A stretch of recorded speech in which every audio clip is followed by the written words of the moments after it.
चरणों में है सतगुरु, सर हमारा झुकाने के काबिल नहीं, आपके पाक चरणों में है सतगुरु, सर हमारा झुकाने के काबिल नहीं, कलम लिखने से कासिर है रूप आपका, और जुबां कुछ बताने के काबिल नहीं, आपके पाक चरणों में है सतगुरु।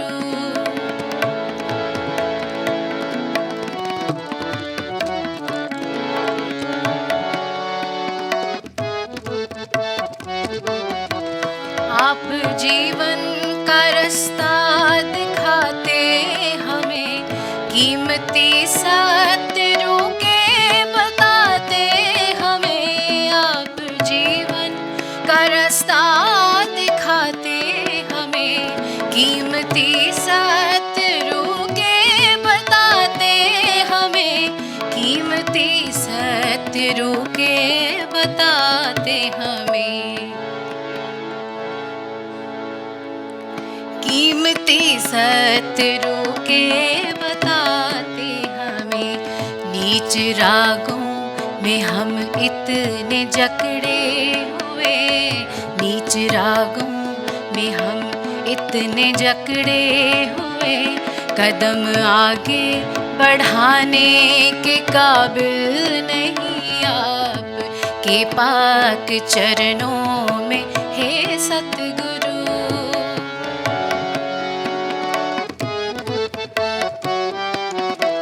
नीच जीवन का रास्ता जो है पुरखतर, उस पे चलते रहे बेफिक्र उम्र भर। नीच जीवन का रास्ता जो है पुरखतर, उस पे चलते रहे बेफिक्र उम्र भर, उस पे चलते रहे बेफिक्र उम्र भर। नीच गतियों ने कर डाला है जो हशर, नीच गतियों ने कर डाला है जो हशर, उस पे आंसू बहाने के काबिल नहीं, आपके पाक चरणों में है सतगुरु, सर हमारा झुकाने के काबिल नहीं, आपके पाक चरणों में है सतगुरु।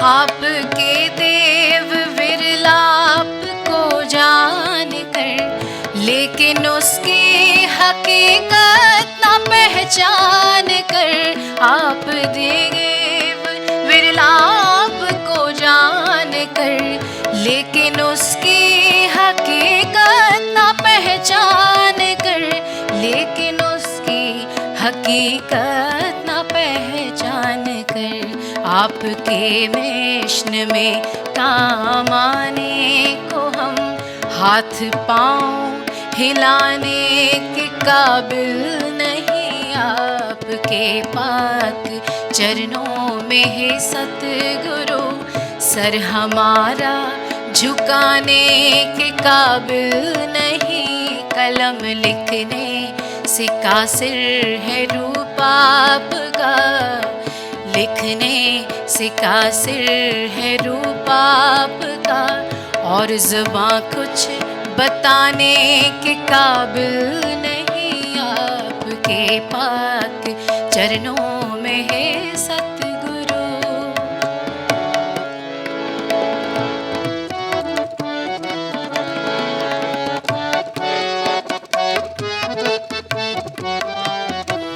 आपने जो किए हम पे एहसान है, हम समझते नहीं कितने नादान हैं, आपने जो किए हम पे एहसान है, हम समझते नहीं कितने नादान हैं, हम समझते नहीं कितने नादान हैं। अपनी ऐसी अबोधी अवस्था में हम कर्ज उनका चुकाने के काबिल नहीं। आपके पाक चरणों में है सतगुरु, सर हमारा झुकाने के काबिल नहीं। आपके पाक चरणों में है सतगुरु।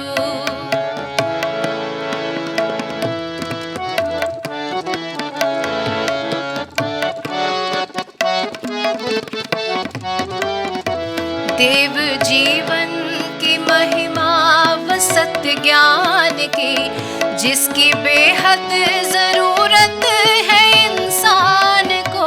देव जीवन की महिमा व सत्य ज्ञान की, जिसकी बेहद जरूरत है इंसान को, जिसकी बेहद जरूरत है इंसान को।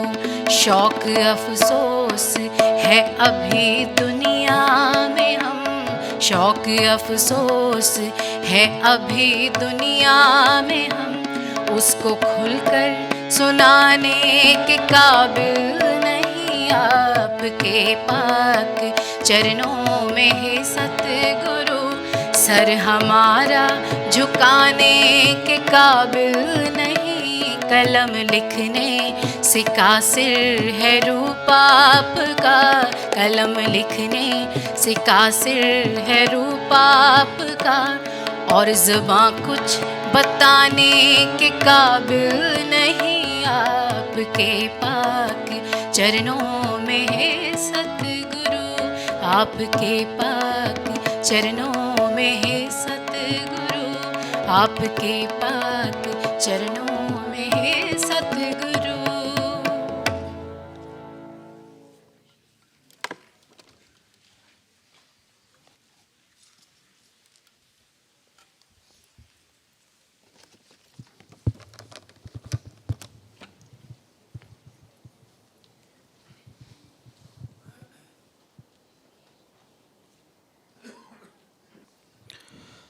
देव जीवन धारे कम, देव धर्म प्रवर्ते कम,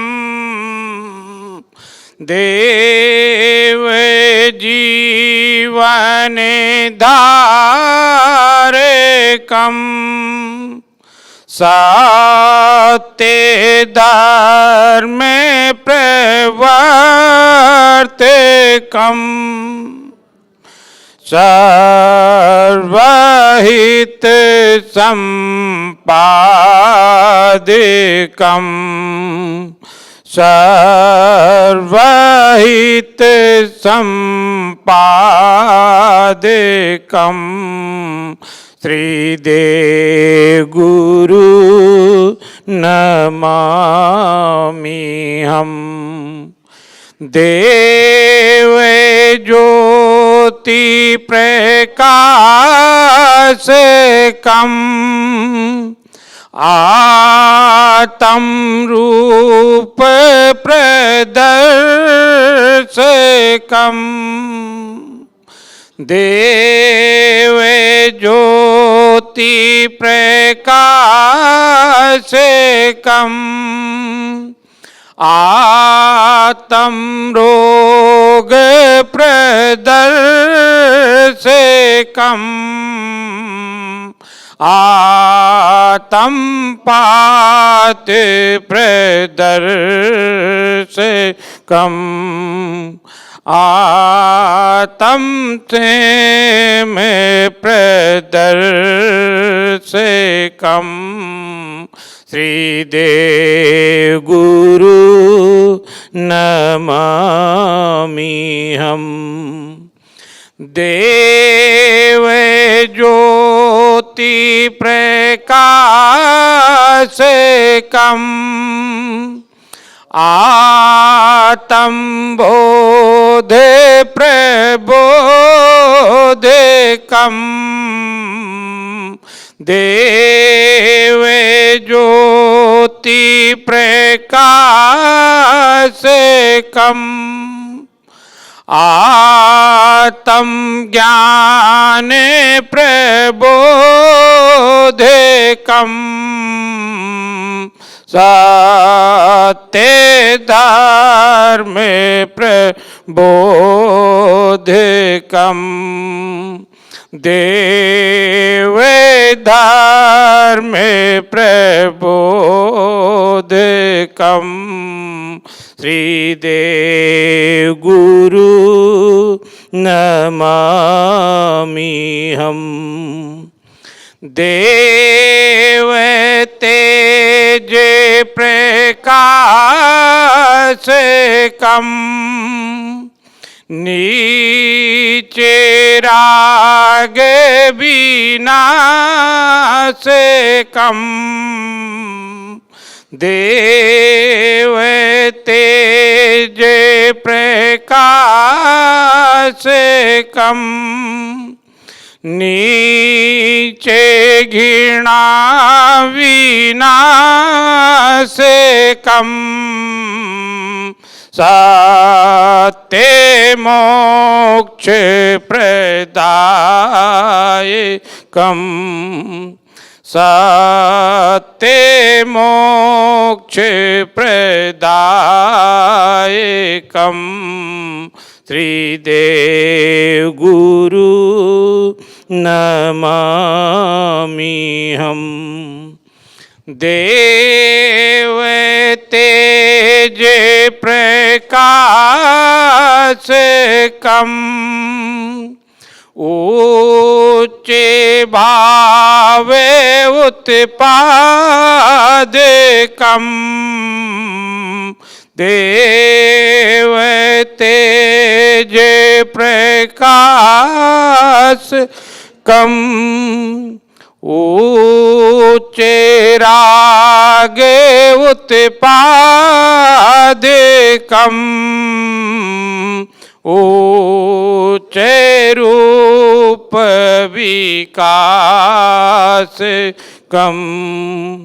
ऊंचे रूप विकासकम् श्रीदेव गुरु नमामि हम। हे भगवान, आप देव जीवनधारी देवात्मा हैं। आप सत्य और शुभ के प्रवर्तक। आपके ऐसे अद्वितीय देव रूप को सन्मुख लाकर हम आपके चरणों में बार बार प्रणाम करते हैं। हे भगवान, आपके देव रूप में देव ज्योति का प्रकाश हुआ है। जिस ज्योति के उजाले में मनुष्यात्माओं को उनकी आत्मा का गठन प्राप्त रूप, आत्मा के रोगों, उन रोगों से होने वाले पतन और उस पतन से निकलने के लिए सच्चा बोध और सच्चा ज्ञान देते। इस प्रकार आप सत्य धर्म का ज्ञान देते। आपके ऐसे आत्मिक रूप दर्शाता, आत्मिक ज्ञानदाता, आत्मिक उच्च बोधदाता अति महान देव रूप को सन्मुख लाकर हम सब आपके चरणों में बार बार प्रणाम करते हैं। हे भगवान, आपके देव रूप में देव ज्योति के अलावा देव तेज का भी प्रकाश और विकास हुआ है। जिस तेज की तेजमयी किरणों को अधिकारी मनुष्यात्माओं के अंदर संचार करके उनके नाना नीच सुखरागों और नीच घृणाओं को नष्ट करते हो, उनसे उन्हें सच्ची मोक्ष प्रदान करते हो, उनके अंदर उच्च भाव व उच्च अनुराग उत्पन्न और उन्नत करके उनका उच्च जीवन में विकास करते हो। आपके ऐसे नीच अनुरागों से हरता, उच्च जीवन विकास करता, सत्य मोक्ष दाता अद्वितीय देव रूप को सन्मुख लाकर हम सब आपके चरणों में बार बार प्रणाम करते हैं।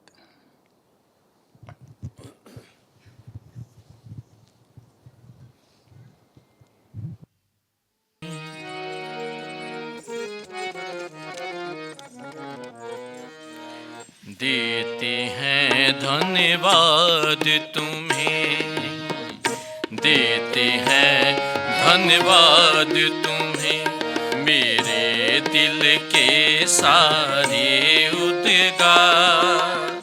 देते हैं धन्यवाद तुम्हें, मेरे दिल के सारे उद्गार।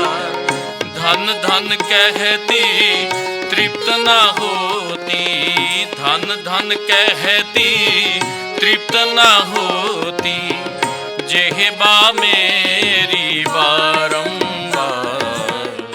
देते हैं धन्यवाद तुम्हें, देते हैं धन्यवाद तुम्हें।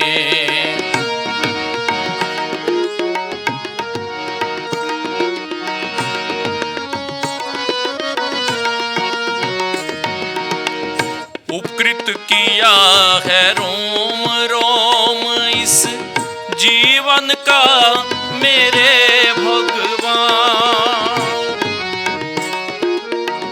उपकृत किया है रोम रोम इस जीवन का मेरे भगवान। इस जग में जो कहीं ना मिलता, इस जग में जो कहीं ना मिलता, दिया है आपने ऐसा दान, दिया है आपने ऐसा दान। लेखनी उठती बार बार है, लेखनी उठती बार बार है, लिखने को तुम्हारी जयकार। धन धन कहती तृप्त न होती, जेहबा मेरी बारंबार। देते हैं धन्यवाद तुम्हें, देते हैं धन्यवाद तुम्हें।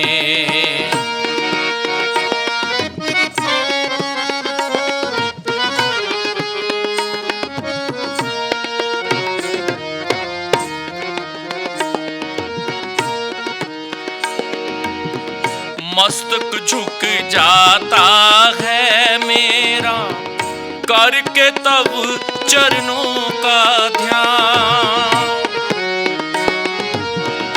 मस्तक झुक जाता है मेरा, करके तब चरणों का ध्यान।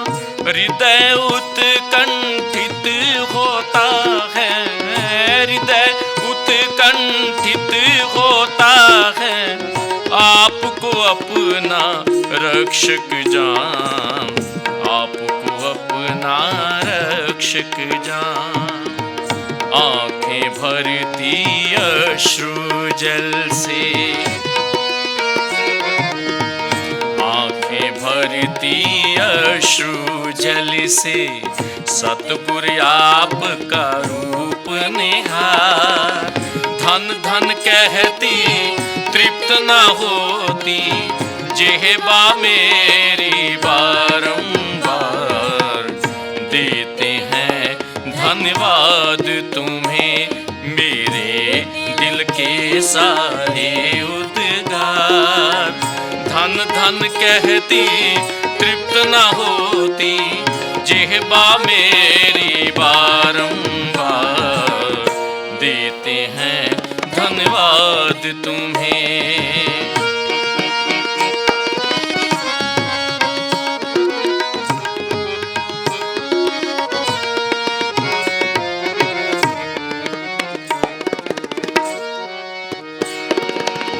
भगवन आपकी शरण को पाना है इस जग में परम सौभाग्य। भगवन आपकी शरण को पाना है इस जग में परम सौभाग्य। हेच है इसकी तुलना में तो, हेच है इसकी तुलना में तो, सारी दुनिया का भी राज, सारी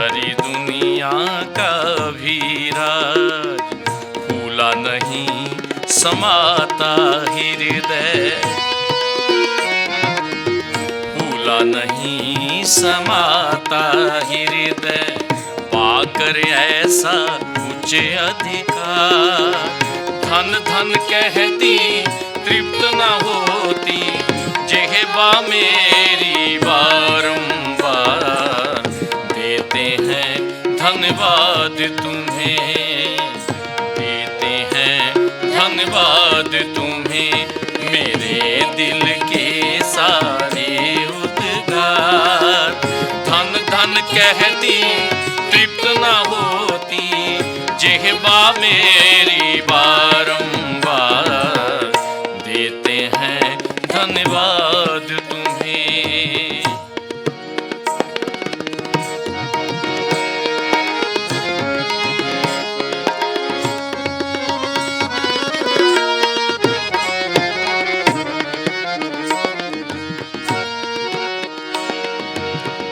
आपके पावन रूप में मेरी रूह की रक्षा का सामान।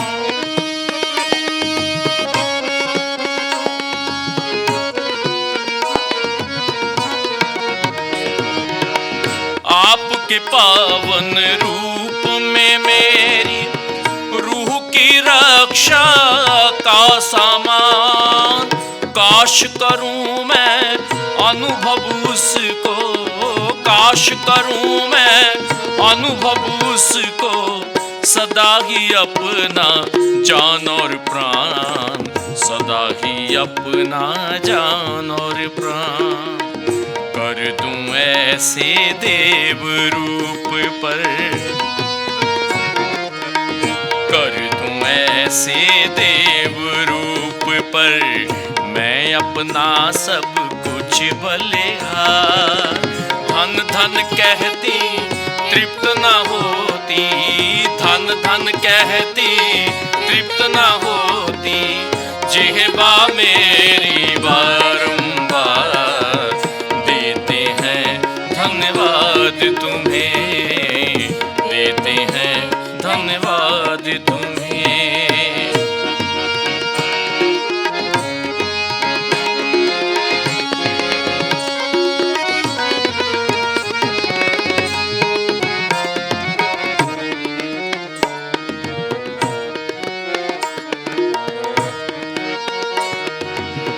सोती रूह जगी है मेरी, आपका अमृत रस कर पाऊं।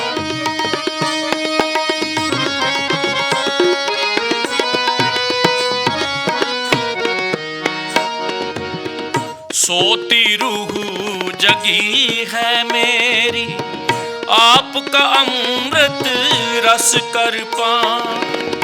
मेरे मुरझाए जीवन का, मेरे मुरझाए जीवन का, किया है आपने नव निर्माण, किया है आपने नव निर्माण। चाहता हूँ बस आयु भर ही,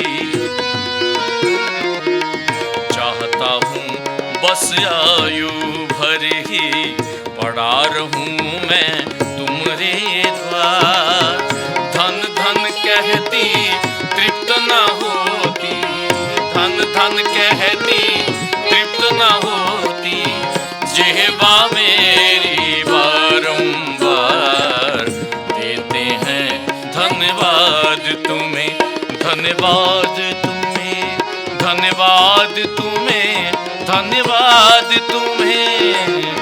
देते हैं धन्यवाद तुम्हें, मेरे दिल के सारे उद्गार। धन धन कहती तृप्त न होती, धन धन कहती तृप्त न होती, जेहबा मेरी बारंबार। देते हैं धन्यवाद तुम्हें, देते हैं धन्यवाद तुम्हें, देते हैं धन्यवाद तुम्हें।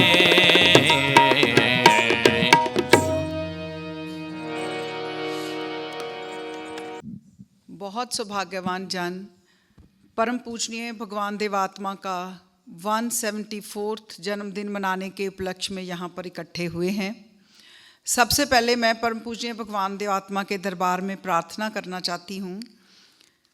हे हम सब के तारनहार श्री देव गुरु भगवान, आपके 174वें अति पावन जन्मदिन के शुभ अवसर पर हम आपके सेवक और श्रद्धालु आपकी महिमा गाने के लिए एवं महिमा सुनाने के लिए एकत्रित हुए हैं। आपकी ऐसी ज्योति मिले कि हम सब आपके देव रूप को सन्मुख ला सकें, अपने नीच भावों की गतियों एवं कार्यों के हानिकारक रूप को अपनी हानि अनुभव कर सकें, उनको रोकने और उनसे निकलने की शक्ति पा सकें, सात्विक भावों की महिमा को सन्मुख ला सकें, सात्विक भाव जागृत करने और उन्नत करने की आकांक्षा पैदा हो सके।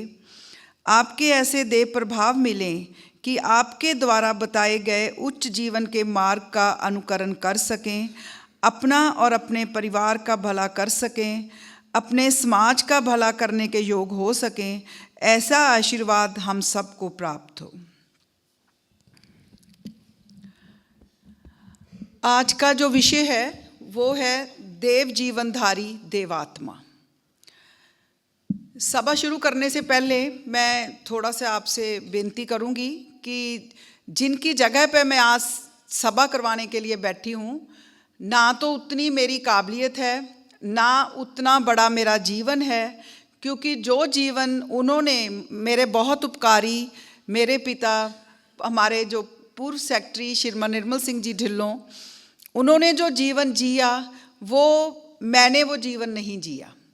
तो उस लेवल की सभा मैं नहीं करवा सकती, क्योंकि पहले तो भगवान देवात्मा के देव जीवन पर बोलना और उन भावों से बोलना, मैं कोशिश करूंगी कि कुछ जस्टिस कर पाऊं, लेकिन मैं कुछ दिनों से परेशान चल रही थी कि जो एक तरफ बहुत बड़ा सौभाग्य मिला हुआ है, महासभा करवाने का सौभाग्य बहुत कम और किसी किसी के हिस्से आता है, वो मेरे लिए बहुत बड़ा सौभाग्य की बात है। दूसरी तरफ मेरी अपनी कमज़ोरियां हैं, मेरा अपना जीवन है, लेकिन अगर जिम्मेवारी मिली तो उसे हम निभाते हैं। तो मुझे जब मैं ये सभा की तैयारी कर रही थी तो मुझे आपकी ही एक सुनाई हुई घटना याद आ गई। आपने भी उनके अखबारों में पढ़ी होगी। रसूल हमजा तोफ की कहानी वो सुनाया करते थे, 3 शिकारी, कि 3 शिकारी थे। वो भेड़िए का शिकार करने, वो तंग करता था गांव में, भेड़िए का शिकार करने वो सोचते हैं कि जंगल में जाते हैं, इस भेड़िए को थोड़ा सा पकड़ के लाते हैं या मार देते हैं, ये गांव वालों को बहुत तंग करता है। तो वो निकल पड़े, बंदूकें ले ली, घोड़े पे सवार हो गए और शिकार करने निकल पड़े। चलते चलते उन्होंने देखा कि भेड़िया जंगल से होते होते चट्टानों की तरफ चला गया और एक गुफा के अंदर चला गया। तो बीच में से एक बड़ा समझदार शिकारी था, वो उसके पीछे गया। बाकी लोगों ने उसको रोकने की कोशिश की, लेकिन उनके कहने से पहले ही वो गुफा के अंदर, उसने अपना, छोटी सी गुफा का मुंह था, उसने अपना मुंह उसके अंदर डाल दिया।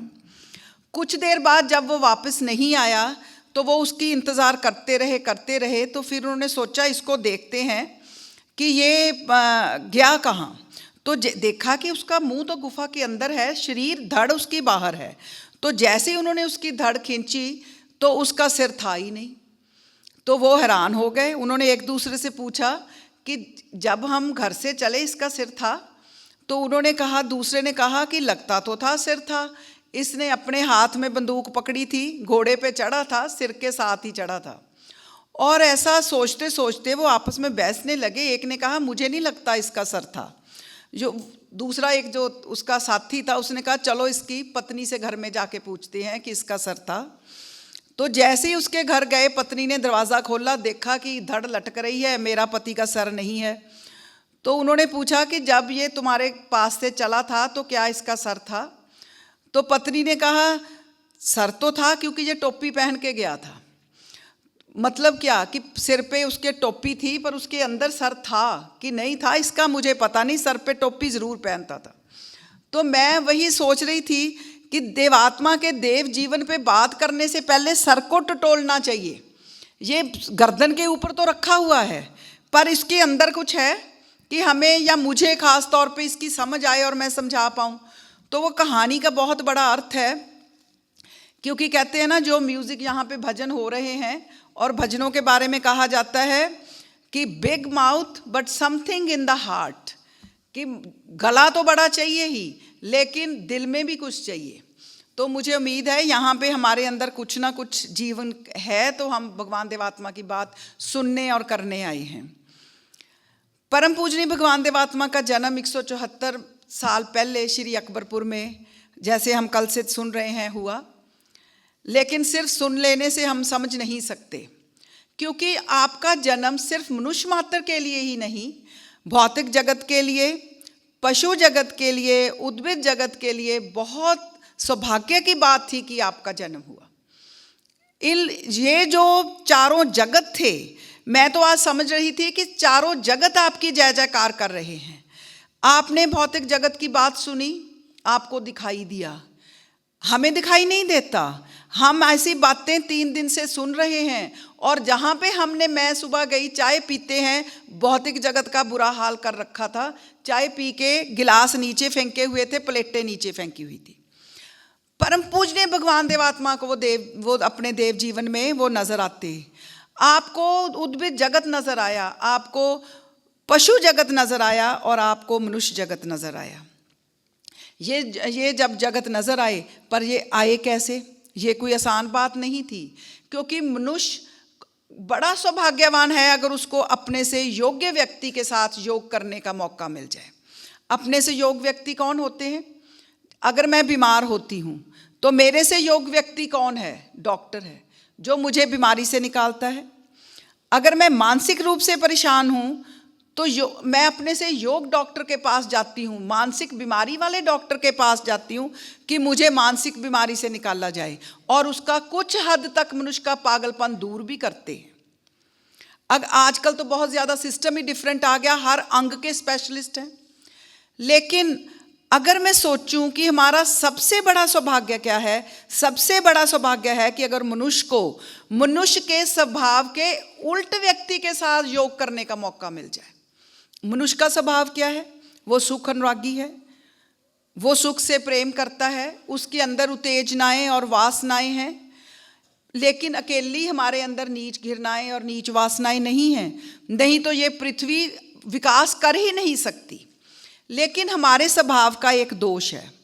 वो दोष क्या है कि हम जो हमारे अंदर सात्विक भाव है, वो कॉन्टिन्यूटी से बात नहीं कर सकते। अगर देखा जाए, हम अपनी उम्र देख लें, किसी की 60 साल है, किसी की 70 साल है, वो 70 महीने या 60 महीने भी एक सात्विक गति कॉन्टिन्यूटी में नहीं कर सकता। अगर एक व्यक्ति दयावान अपनी माँ के लिए है तो वो अपनी पत्नी के लिए जालिम है। अगर वो दोनों के लिए दयावान है तो घर में काम करने वाले जो उसका स्टाफ है उसके लिए जालिम है। तो दया के भाव के डिफरेंट रूप हैं, हमारी हमदर्दी के डिफरेंट रूप हैं, हमारी कॉन्टिन्यूटी नहीं है। हमारा शरीर खराब होता है ऐसे खाने से जो हमें पचता नहीं। हम एक दिन प्रतिज्ञा करते हैं मैं चाय में शुगर नहीं लूँगी, और हफ्ते 10 दिन के बाद हमें लगता है हफ्ता छोड़ दी, थोड़ी सी पी लें।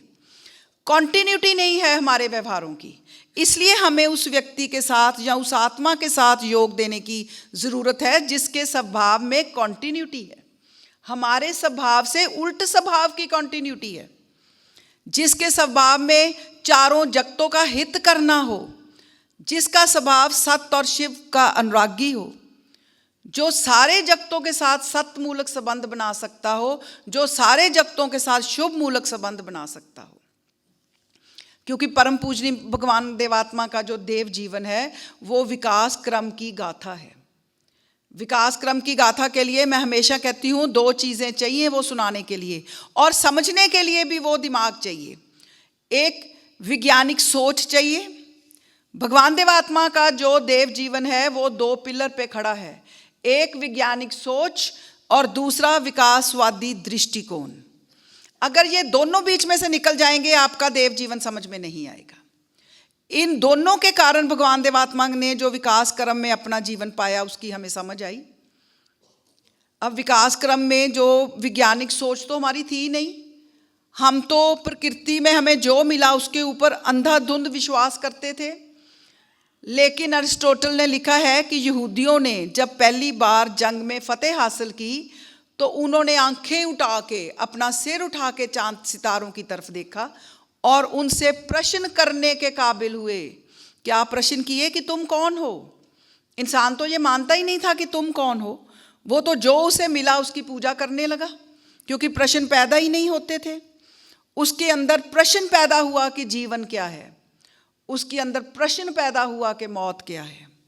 और उसके बाद जो विकास क्रम में हमें ये मनुष्य जीवन मिला वो धीरे धीरे वहाँ तक पहुँचा। बर्नार्ड रसल ने इसी विकास क्रम में जीव जंतु अपनी साक्षी के लिए खड़े कर दिए। उसने पेड़ पौधे लाके खड़े कर दिए कि ये विकास के नियम से आए हैं। और जिस विकास क्रम ने मनुष्य मात्र को पैदा किया, उसी विकास क्रम में देवात्मा का पैदा होना जरूरी था। ये एक सच्चाई है। जो सत्य और शुभ के प्रेमक हों वो देवात्मा को पैदा करना जरूरी था। जो चारों जगतों के हितकारी हैं उस देवात्मा को पैदा करना जरूरी था।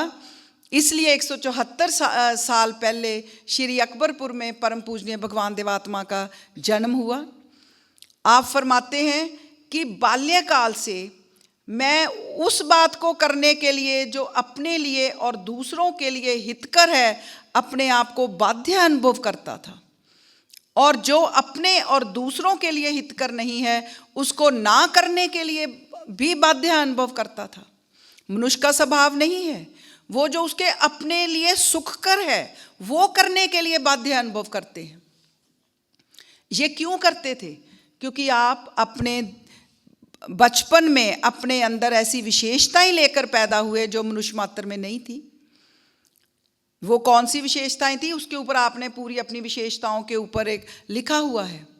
लेकिन जो सबसे उनकी पहली विशेषता थी वो जन्मजात विशेषता थी।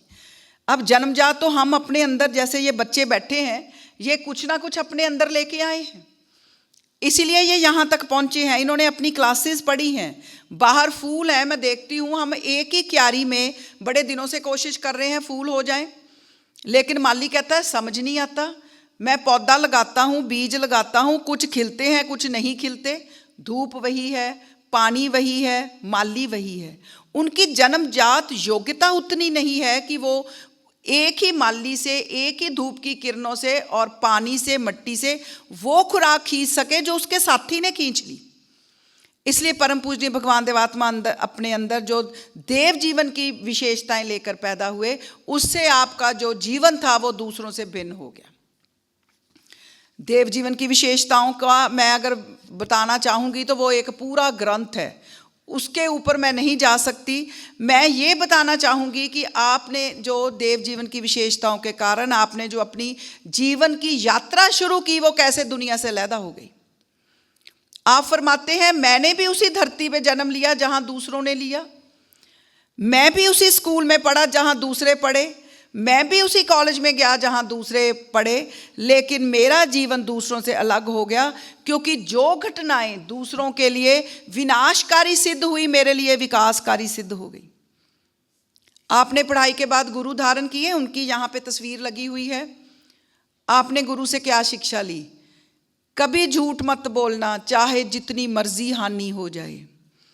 और आपने, क्योंकि बीज रूप में तो ये आया था सत्य अनुराग, तो आपने अपने गुरु की ये बात पकड़ ली और कभी जिंदगी में आपने झूठ नहीं बोला। झूठ क्या बोला? आपने शब्दों की हेरा फेरी भी नहीं की। शब्द भी आप परफेक्ट कहते थे कि इसके दो मतलब ना निकले। और आपका जब गुरु की डेथ हो गई तो आपने फरमाया मुझे वो जगह सूनी लगने लगी और आप छोड़कर आ गए और फिर नौकरी शुरू कर दी। अब नौकरी किसे बुरी लगती है?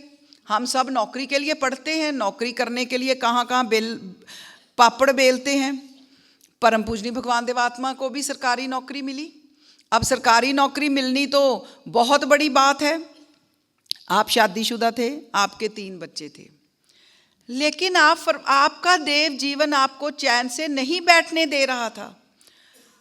आप समझते थे कि ये जो नौकरी है ये मेरे जीवन का लक्ष्य नहीं है, मेरे जीवन का लक्ष्य कुछ और है। कुछ टाइम नौकरी के व्यतीत करने में के बाद आप परोपकार के काम भी करते, लेकिन आप चैन से फिर ना बैठते। आपके मन में ख्याल आता कि अगर मैं नौकरी छोड़ दूंगा तो मेरी धर्मपत्नी है, मेरे 3 बच्चे हैं, उनको कौन देखेगा। कहते दूसरी तरफ मेरे मन में ख्याल आता कि ये जो पापों में डूबे इंसान हैं, ये जो झूठ है, ये जो फ्रेब है, ये जो चारों जगतों का बुरा हाल हो रहा है, ये जो दुनिया पाप जीवन में करला रही है, उसको निकालने के लिए आपके अंदर वलवले पैदा होने लग गए और आपने नौकरी से त्याग पत्र दे दिया। अब जो कि सरकारी नौकरी से त्याग देगा उसको हम अक्लमंद तो समझेंगे नहीं, क्योंकि हम अपने लेवल पे देखते हैं। तो आपके जीवन पे भी तूफान आ गया, लोगों ने विद्रोह शुरू कर दिया, लेकिन आपने परवाह नहीं की और अपना देव जीवन का जो देव व्रत था उसको धारण किया। आपका जीवन व्रत क्या था कि सत शिव सुंदर ही मेरे जीवन का परम लक्ष्य होवे, जग के उपकार ही में जीवन विजावे। और जिस दिन आपने ये लक्ष्य धारण किया, मैं समझती हूँ मानवता के उद्धार के दिन आ गए। जैसे सुबह प्रेयर में माननीय पांडे जी कह रहे थे कि एक ऐसा सूरज चढ़ा जिसने आत्मा के अंधेरे को दूर करने का प्रण लिया, हमारे आत्मा का अंधेरा दूर होने लगा। आप क्या फरमाते हैं इस व्रत को धारण करने से पहले कि ये जितनी उत्तेजनाएं और वासनाएं हैं, ये पालतू कुत्ते की न्याय मेरे चरणों में खेलती थी। ये मेरी मालिक नहीं थी, मैं इनका मालिक था। तो अब जो उत्तेजनाएं वासनाएं आपके जीवन में ही नहीं थी, उनको निकालने के लिए जो लोगों के जीवन में थी, आपने अपना झंडा लहरा दिया।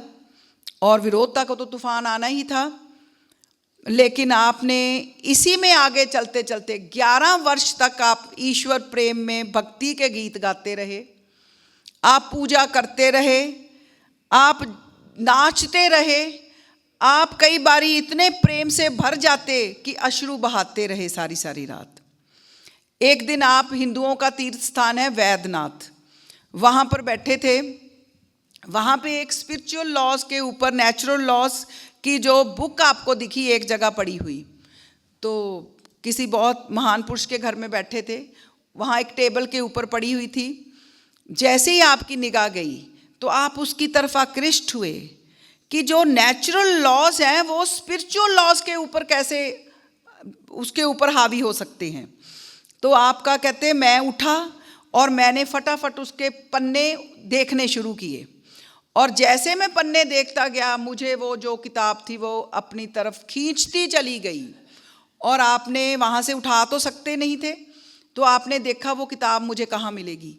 वो किताब आपको लाहौर की लाइब्रेरी में मिली। आपने जब वो किताब पढ़ी, मंगवाई, तो आप कहते हैं विश्व का जो नेचर तत्व था वो मेरे ऊपर प्रकट होना शुरू हुआ कि मनुष्य का जो जीवन है उसका विकास और विनाश विश्व के संबंधों में है। इसके संबंधों में हमारा जीवन है, इसके विकास में हमारा जीवन है। अगर हमारा जीवन इन संबंधों में नीच अनुरागों और नीच घृणाओं से बंधा हुआ है तो हमारे संबंध जो हैं हमें ऊपर नहीं लेके जा सकते, हमें नीचे को लेके जा सकते हैं।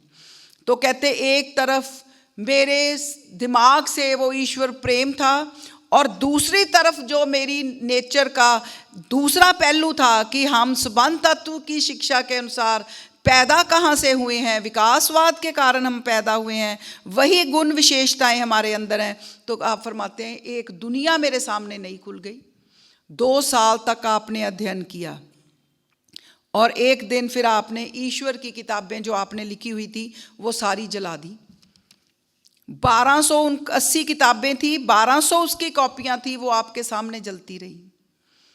क्योंकि आप कैसे गुरु थे। आप कहते हैं वो जो जिसने किताब लिखी मैं उसके लिए अपनी शुभ कामनाओं में उसके लिए शुभ कामना करता रहा कि ये किताब कैसे मुझे मिली और मुझे कैसे इससे, क्योंकि आपका जो देव जीवन था वो ग्रोथ के ऊपर था। तो जैसे ही ये प्रेम खत्म हुआ आपने फिर क्या समझा कि वो जगराते किसके थे, वो आंसू किसके लिए बहाए जा रहे थे, वो इश्क़ इलाही के जलसे किसके लिए थे। वो जो आपका देव जीवन था उसके लिए वो सारे जलसे थे। वो आपने तो फरमाया एक दफ़ा कि जब मैं अपने देवालय में जाता तो मैं अपने शूज़ उतार देता कि यहाँ पे देवात्मा वास करते। वो अपने देव जीवन के इतने मंत्र मुग्ध हो जाते थे। तो आपने अपना जीवन जो संबंधों में फिर देव जीवन जी के दिखाया। आपका कोई संबंध ऐसा नहीं था जिसके ऊपर हम ये कह सकें कि इसको फॉलो करके मनुष्य का नुकसान होगा। कल यहाँ पे बच्चे अपनी छोटी छोटी कहानियाँ सुना रहे थे, तो मुझे वो गिलहरी की कहानी बहुत बार आई। तो वो गिलहरी की जो जीवन कथा है वो कोई ऐसी जीवन कथा नहीं है कि हमने सुनाई और चले जाएं। उसका बहुत बड़ा मतलब है, क्योंकि आपका जो संबंध अपने माता पिता के साथ था वो हित का संबंध था, वो शुभ का संबंध था, वो सत्मूलक संबंध था। मनुष्य का संबंध क्या होता है? या वो उदासीनता का संबंध होता है, वो चाहता है माँ बाप को छोड़ के मैं जंगलों में चला जाऊं, या मैं पूछूं ना, यहाँ मुझे सुख मिलता है मैं वहाँ रहूं। या हमारा संबंध मोह बंधन का संबंध होता है, मोह बंधन से निकला नहीं जाता और हम दुनिया छोड़ देते हैं, उसी के साथ बन जाते हैं। परम पूजनीय भगवान देवात्मा का संबंध अपने माता पिता के साथ शुभ और हित मूलक था। इसलिए वो जो गिलहरी की स्टोरी है या उनकी जीवन कथा है कि कैसे आपने एक जंगल से एक गिलहरी का बच्चा लेके आए और बच्चा प्यारा था, बच्चों को प्यारा लगता है, वो उसको अपने जब पिताजी को दिखाया कि मैं इसको पालूंगा, तो आपके पिताजी ने कहा कि इसकी माँ रो रही होगी। तो आपके जो बचपन में बीज रूप में हित भाव आया था, दया का भाव आया था, वो एकदम से जागा। तो आपने ये परवाह नहीं की कि वो 1 मील का रास्ता है जहां मैं वो गिलहरी का बच्चा छोड़ने जा रहा हूं। आप भाग गए, शाम का वक्त था और उसी पेड़ के ऊपर गिलहरी का बच्चा छोड़ा जहां उसकी माँ इंतजार कर रही थी। आप वो जीवन कथा पढ़े, कैसे लिखा हुआ है कि वो अपनी आवाज़ में जब उसकी माँ नीचे आई, नीचे से वो बच्चा ऊपर को चढ़ा, तो परम पूजनीय भगवान देवात्मा को जो बालक हृदय था वो कितनी प्रसन्नता उसने लाभ की। एक तरफ आपके अंदर अपने माता पिता का ये आज्ञा पालन करने का बहुत स्ट्रांग भाव था, लेकिन अगर माता पिता की आज्ञा उनके हित के खिलाफ थी, उनके शुभ के खिलाफ थी, तो उसको ना मानने की भी हिम्मत रखते थे। आप जब पढ़ने के लिए रुड़की जाना चाहते थे तो आपके पिताजी ने मना किया कि घर का बिजनेस है आप करें, तो आपने बड़े स्ट्रॉन्ग शब्दों से लेकिन बड़ी नम्रतापूर्वक अपने पिताजी से कहा कि अगर आप मुझे आज्ञा नहीं देंगे मैं चला जाऊंगा। वही बालक जो एक गिलहरी का बच्चा छोड़ने के लिए रात को भागा जाता है, वही बालक अपना हित देखता है कि मेरा पढ़ने में हित है, और वो पिताजी को समझाता है और मनाता है और पढ़ने चला जाता है। ये देव जीवन अपनी ग्रोथ पे आ रहा था। वहाँ पहुँचे, घर के कई रस्मों रिवाज होते हैं। आपके घर का ये रिवाज था, क्योंकि बहुत उच्च कुल के ब्राह्मण परिवार से थे, कि आपका और आपके ही परिवार का रसोइया आपका खाना बनाएगा। परम पूज्य भगवान देवात्मा ने थोड़ी देर चुप रहे, देखा कि क्या होता है, और आप लिखते हैं मैं इतना परेशान हुआ कि कई बारी मुझे खाना अपने आप बनाना पड़ता, मुझे बनाना नहीं आता था, मेरा वक्त खराब होता था। फिर पिताजी को मनाया कि मैं अपना खाना खुद बनाऊंगा, क्योंकि दूसरे सारे बच्चे जो हॉस्टल में रहते हैं वो अपना खाना वहीं से खाते हैं जहां कॉमन मेस है, इसलिए वहीं से खाना खाने लगे। आपको आपके पिताजी दोशाला देते हैं, आप नहीं लेते कि नहीं, आपके मेरे ऊपर पहले से बड़े उपकार हैं। आपके पिताजी आपको कुछ जीवन निर्वाह के लिए वहां पे पैसे देना चाहते हैं, आप फरमाते हैं कि मुझे तो 5 रुपए महीना मिलता है, मेरा अपना गुजारा ही नहीं होता, मैं आपके पैसे भी और वापस कर सकता हूं। ये भगवान देवात्मा का जो देव जीवन था, ये एक तरह पे जो ऊंचाइयां हैं उसकी तरफ जा रहा था। और वहाँ से जब आप पढ़ के आए, तो उसके साथ साथ जब आपने अपना ये देव जीवन अपने रिश्तों में शुरू किया, तो आपके स्पर्श से जो हमारे जीवनों में बदलाव आया, वो तो मैं बयान कर ही नहीं सकती। एक एक बच्चा जब परम पूजनीय भगवान देवात्मा के माता पिता संतान दिवस के दिनों को मनाता है, या आपकी ऐसी जीवन कथाएं पढ़ता है, इसलिए ये जीवन कथाएं ये इन छोटे बच्चों को लगाई जाती हैं कि इनके जीवन में परिवर्तन आए। तो एक माँ कहती है कि मेरे बेटे ने मेरे दूध का कर्जा उतार दिया। वो कैसे दूध का कर्जा उतार दिया? जिस माँ ने जन्म दिया, जिस माँ ने पाला पोसा, जिस माँ ने इतना बड़ा किया, वो विधवा माँ थी।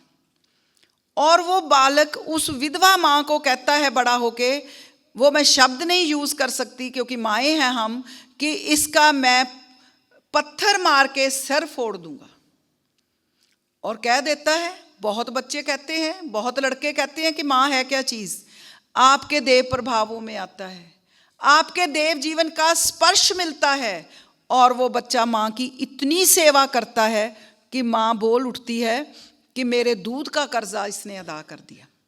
जबकि मैं समझती हूँ माँ के दूध का कर्जा अदा ही नहीं हो सकता।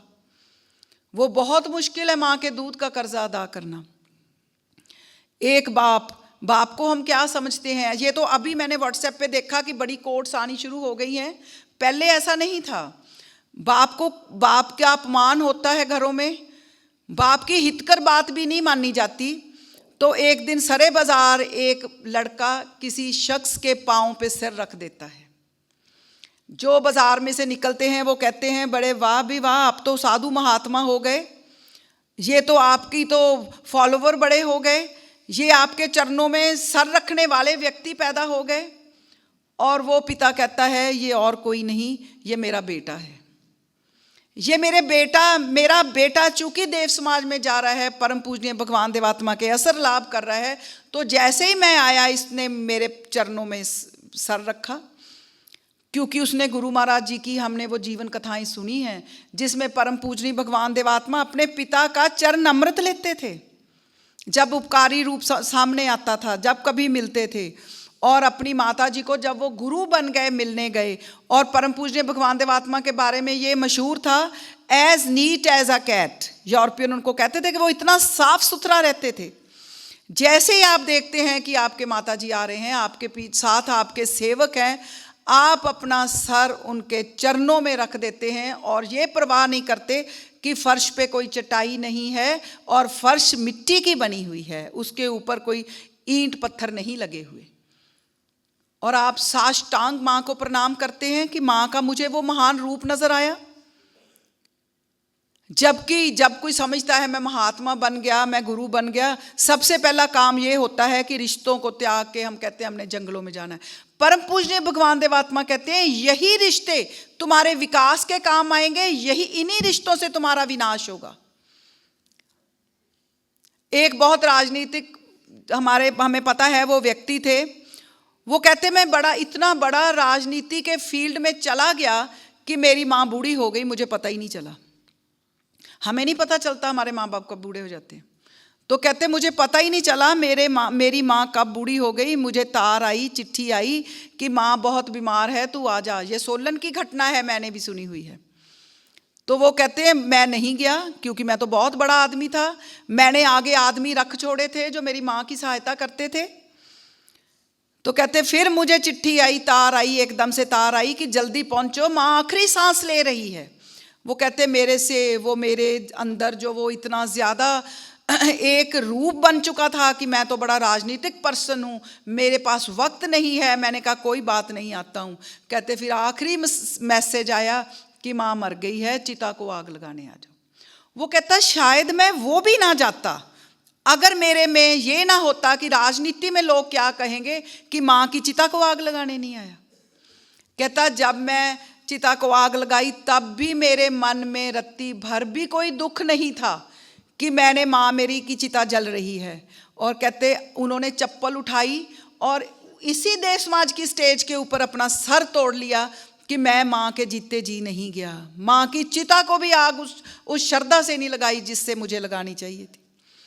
परम पूजनीय भगवान देवात्मा के देव जीवन का स्पर्श हमें ये रिश्तों का एक अगर मैं ये बात बताना चाहूँ, ये तो एक सभा कम है, सारा जीवन कम है। अब आगे परम पूजनीय भगवान देवात्मा रिश्ता अपनी धर्मपत्नी के साथ था, जिनको हम माता पूजनीय जी कहते हैं, वो भी देव जीवन से रिश्ता था। देव जीवन का रिश्ता क्या था?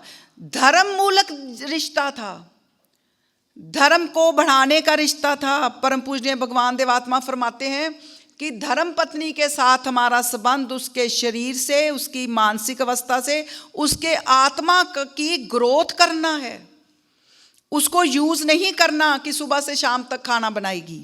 पूजनीय जी एक अनपढ़ स्त्री को 4 लैंग्वेजेस सिखा दी, एक ऐसे ब्राह्मण कुल की स्त्री जो पर्दा किए बगैर नहीं बाहर निकलती थी, वही देवात्मा से सवाल करने लगी कि क्या मैं अपना सर नंगा करके जैसे यूरोपियन या पंजाबी स्त्रियां फिरती हैं मैं चल नहीं सकती?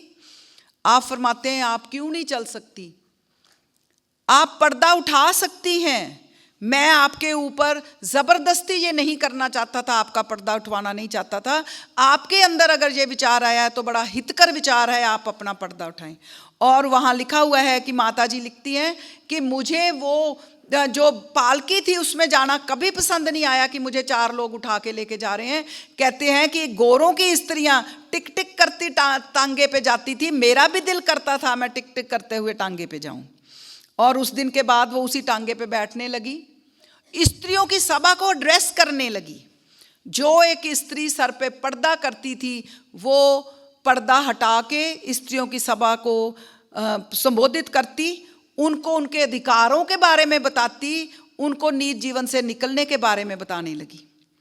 और उनके जीवन की इतनी ग्रोथ हुई कि जब उनकी डेथ हुई तो बड़ी बड़ी अखबारों ने लिखा, उनके जीवन के ऊपर छापा कि ये कितनी पंडिताइन जी कितनी महान स्त्री थी। और पंजाब की शिरोमणि स्त्रियों में वो जानी जाने लगी। और आपके इस जीवन का स्पर्श भी पुरुषों को मिला, पतियों को मिला, पत्नियों को मिला। पति ये कहने के लिए मजबूर हो गए कि मेरी श्रद्धा के योग धर्म पत्नी। कोई कहता है पति कि मेरी श्रद्धा के योग धर्म पत्नी। मेरे पिताजी एक कहानी से हमेशा अपने फार्म की बात बताते हैं कि एक मेरा मुजारा था उनका, कहते वो उसको कहता था ओए बोलिए। कहते मैंने कहना ये बोली तो है नहीं, तू बोलिए क्यों कहता है? तो कहता क्या कहूँ? वो कहता इनको कहो श्रीमती जी। तो वो कहता ये तो चांबल जू। तो हम तो इसी पे पड़े रहते हैं कि कहीं लेडी के में आत्मविश्वास ना आ जाए, उसके जीवन से कोई ऐसी गति ना हो जाए कि वो हमसे लोग उसकी तुलना करें कि ये तो तुम्हारे से महान है। तो अब शरदे पीवी कन्नल जी अपनी धर्मपत्नी को क्या कहते? मेरी श्रद्धा के योग धर्मपत्नी। वो धर्मपत्नी क्यों श्रद्धा के योग थी? वो धर्मपत्नी इसलिए श्रद्धा के योग थी कि वो शरदे कन्नल जी का समान बांध के परम पूजनी भगवान देवात्मा के लक्ष्य में ले आई। एक कानूगो थे, वो भी अपनी धर्मपत्नी को कहते थे कि मेरी धर्मपत्नी ना होती, जिसको गुरु महाराज जी ने एक अपील में कहा था कि वो मेरी धर्मपत्नी ना होती तो मैं कभी भी समाज के काम में ना लगता। वो एक कानूगो निकल रहे थे रास्ते से, गुरु महाराज जी का भी बठिंडा की तरफ एक वो जलूस की शक्ल में जा रहे थे, आप टांगे पे बैठे थे, शरदे श्रीमान देवत सिंह जी आपका टांगा खींच रहे थे, साथ में चल रहे थे। तो एक कानूगो आ गए। कानूगो जैसे ही गुरु महाराज जी के पास पहुंचे मिलने के लिए, तो उन्होंने एकदम से कहा रिश्वत लेते हो? तो उसने क्या कहा? जी मैं रिश्वत लेता हूं। तो आपके अंदर से इतनी वो देव घृणा निकली, आपने कहा खून पीते हो, लोगों का खून पीते हो, करो अभी प्रतिज्ञा करो कि ये रिश्वत नहीं लूंगा। और परम पूजनीय भगवान देवात्मा का देव बल क्या हुआ कि आदमी के हथियार ना फेंक दे। उसी वक्त उसने पानी से चूल्हे किए और अपनी प्रतिज्ञा शुरू कर दी कि मैं रिश्वत नहीं लूंगा। वो शख्स कानूगो कहता है कि मैं अपनी प्रतिज्ञा पे पूरा नहीं उतर सकता था अगर मेरी धर्मपत्नी ना होती। कहता मैं उदास रहने लगा, मैं घर गया। उसने कहा उदास क्यों हो? उसने कहा इसलिए उदास हूँ कि रिश्वत ना लेने की प्रतिज्ञा करके आया हूँ गुरु के पास। तो अगर कोई आम स्त्री होती जिसको बहुत गहनों कपड़ों का होता तो उसने कहना था जनाब फिर उसी गुरु के पास जाएं। उसने कहा मेरे पति देव घबराएं मत, मैं आपके 30 रुपए में गुजारा करूंगी, लेकिन आपको रिश्वत लेने के लिए मजबूर नहीं करूंगी। और वही हुआ, 30 रुपए में वो परिवार का गुजारा होने लगा। जो पहले इतने कपड़े थे, वो पत्नी क्या फरमाती है कि मैं भैंसों को खुद उनका दूध निकालूंगी, खुद गोबर उठाऊंगी, खुद हम दूध बेच लेंगे। उसने कहा ये इतना परिवार जो रुके, क्योंकि जो रिश्वतखोर होते हैं वो फिर मान बढ़ाई भी बड़ी होती है। रिश्वत के पैसे हैं तो बड़े लोगों को अपने घरों में पालते हैं, ये मैंने आम देखा है।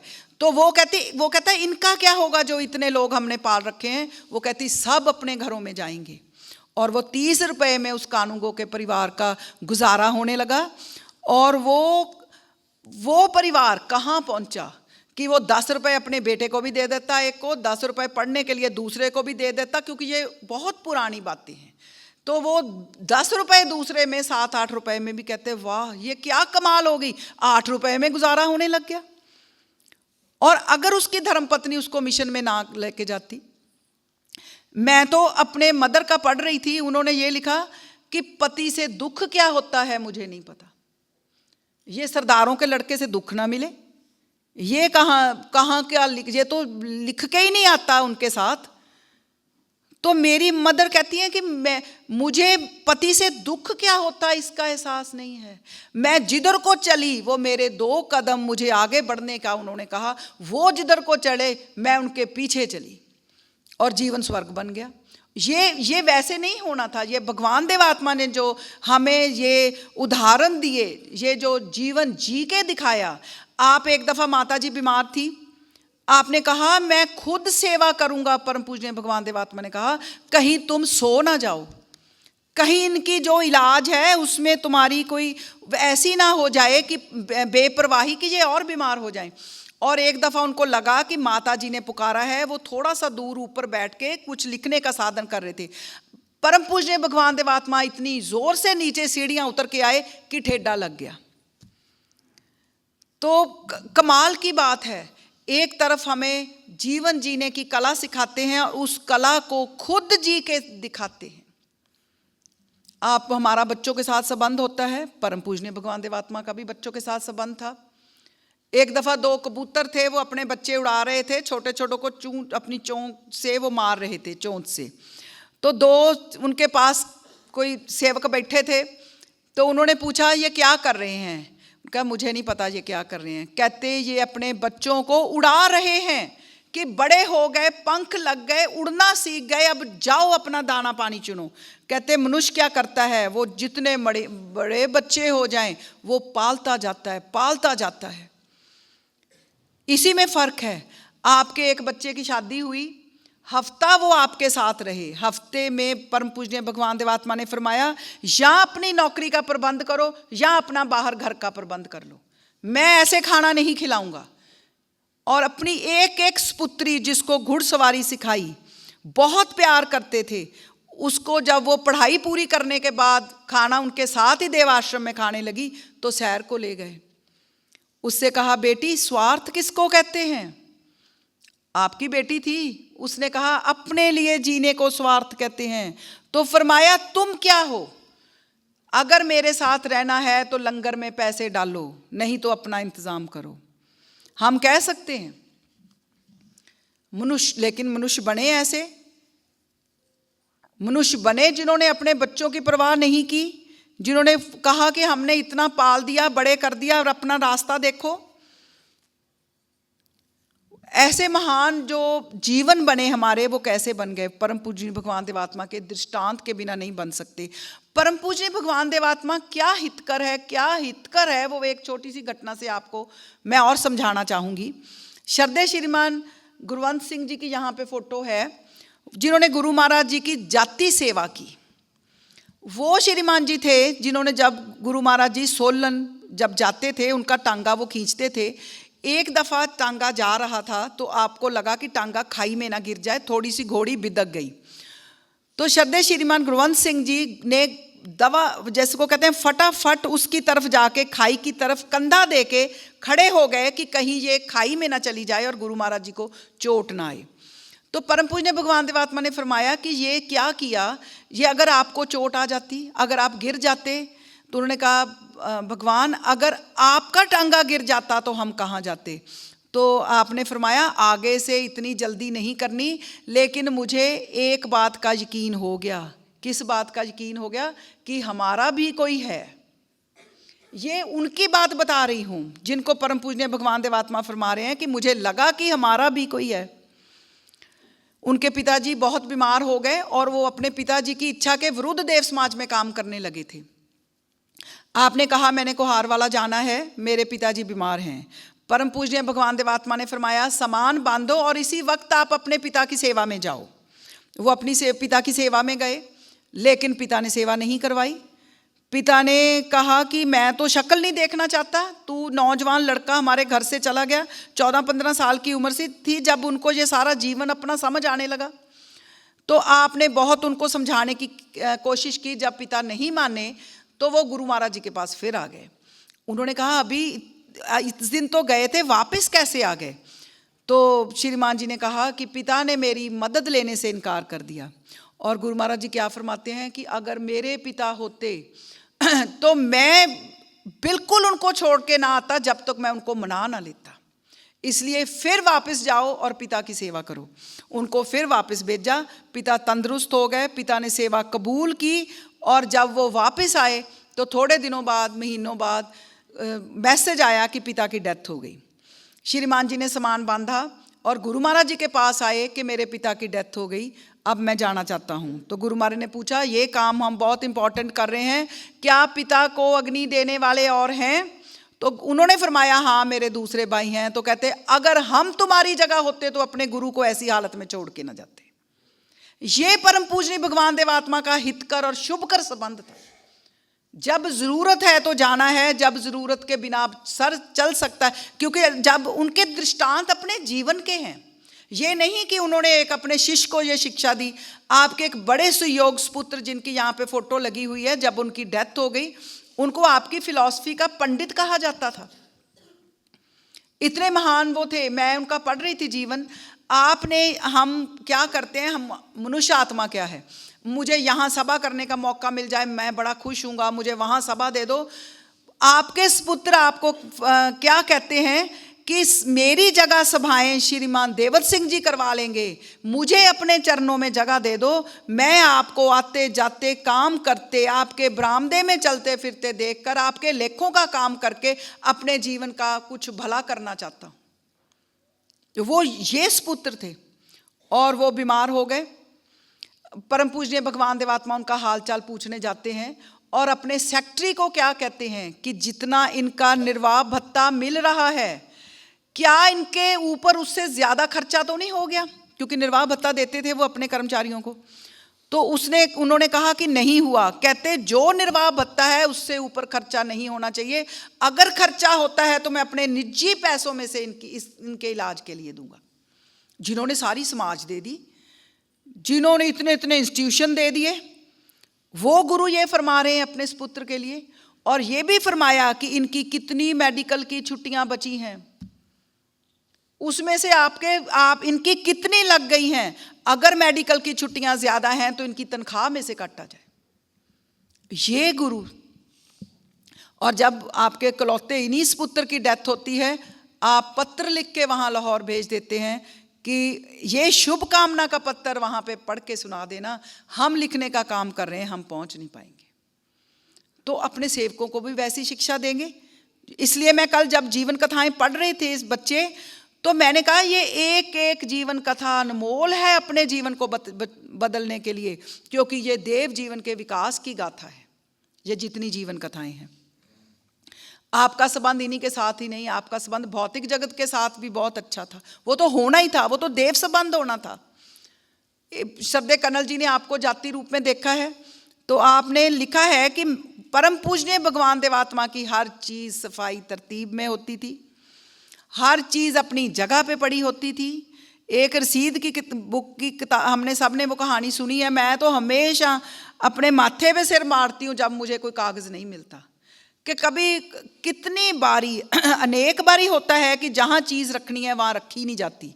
आलस काम आ जाता है कि अभी नहीं, कल रखेंगे, कल नहीं, परसों रख देंगे। लेकिन ये मैंने अपने माननीय पिता के जीवन में सारी घटनाएं जितनी बता रही हूँ काफ़ी हद तक पूरी होती देखा है। वो हमेशा कहेंगे कि अगर मेरे पास चीज़ है तो वहीं मिलेगी, नहीं तो मुझे तुम लोगों ने नहीं दी। क्योंकि गुरु महाराज जी के दृष्टांत का उनके ऊपर भी, जीवन के ऊपर बहुत असर था।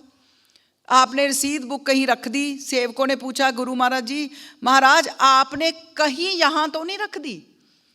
तो आप क्या फरमाते हैं कि ये कहीं का मेरे जो शब्द है मेरी डिक्शनरी का हिस्सा ही नहीं है। हम घिसट के भी वहीं रखेंगे जहाँ कोई चीज़ रखनी है।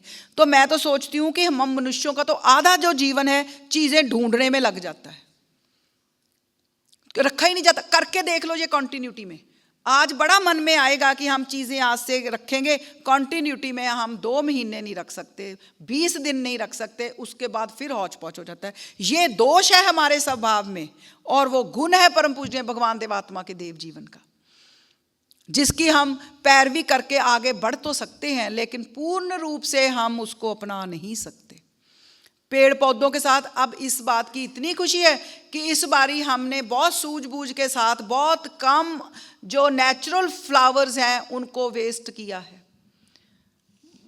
मेरे पिताजी बहुत सालों से कह रहे थे ये फूल वेस्ट मत करो, बहुत ज़्यादा लगा देते हो, और वो प्रथा थी, प्रथा चलती आ रही थी, सबको अच्छी लग रही थी।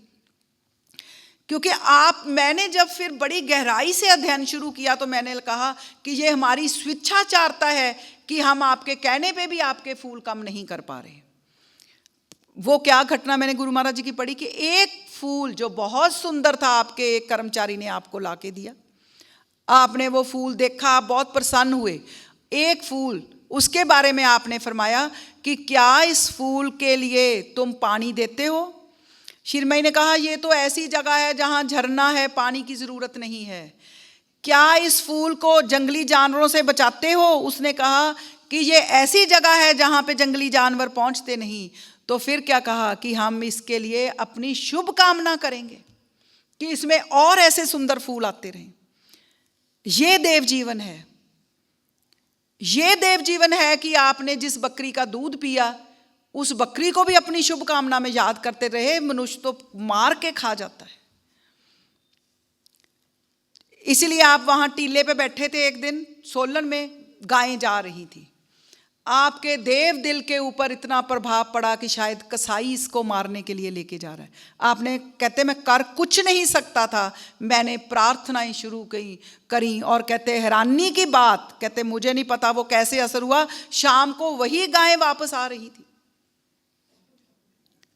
ये देव जीवन है जो छोटे छोटे दुख को लेके हमें, कछुए के दुख था उसको ठीक करके डाल दिया, उसकी मरहम पट्टी की। तो ये देव जीवन हमें बहुत ऊंचाइयों तक लेके जाता है। और ऐसे महान गुरु जो अपने विरोधियों का भी भला करते हैं, उन्होंने अपने विरोधियों के बारे में भी सोचा। हमें कोई किसी से दुख मिलता है, मैं समझती हूँ कि इतना मन दुख हो जाता है कि मन करता है इसकी शक्ल ना देखें। और परम पूजनीय भगवान देवात्मा का देव जीवन कहाँ पहुँचाता है कि जिस शख्स ने, सरदार गुरमुख सिंह ने आपके ऊपर कचहरी में जिरह की, 7-7, 8-8 घंटे आपको खड़े रखा, आपके देव जीवन के ऊपर झूठे इल्ज़ाम लगाए, आप उसकी तरफ जब कभी पास से वो इल्ज़ाम लगाता, आपने उसकी आंखों की तरफ देखा और फरमाया इसकी आंखों में सात्विकता है, इसका भला हो सकता है। और फिर ये कहा जब सारी जिरह खत्म हो गई, कंधे पे हाथ रख के कि बेगुनाह को सताने की हद होनी चाहिए, ये फरमाया। तो ऐसे देव जीवन से, ऐसे देव भावों से फरमाया कि उस जो वकील था उसके हथियार गिर गए। वो आपको मिलने आता है, जब आता है तो परम पूजनीय भगवान देवात्मा से हाथ मिलाता है। बातचीत करने के बाद जब जाता है, भगवान खड़े होते हैं कि हाथ मिलाएं। वो कहता है भगवान ये आपका हाथ मेरे सर पे चाहिए, मेरा सर आपके चरणों में होगा।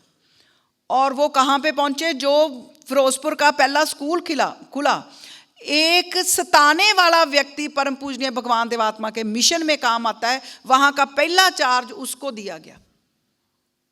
कहाँ पहुँचा दिया? जिस शख्स ने आपके कीमती कागज चुरा के विरोधियों को दे दिए, परम पूजनीय भगवान देवात्मा फरमाते हैं पता चला कि वो बीमार है, सेवकों को भेजा कि जाके पूछ के आओ हमारी कोई मदद की जरूरत है। ये देव जीवन कर सकता है। ये देव जीवन की ऊंचाइयां हैं जिसके स्पर्श से हमारा जीवन बदल जाता है। हमें दुश्मनों से भी हमदर्दी होने लगती है, हम उनको भी प्रेम भाव से मिलने लगते हैं, क्योंकि लाग लगती है ना, वो कहते हैं दही जम जाता है थोड़ा बहुत जितनी हिम्मत हो। तो वो ऐसे देव प्रभाव मिलते जाते हैं।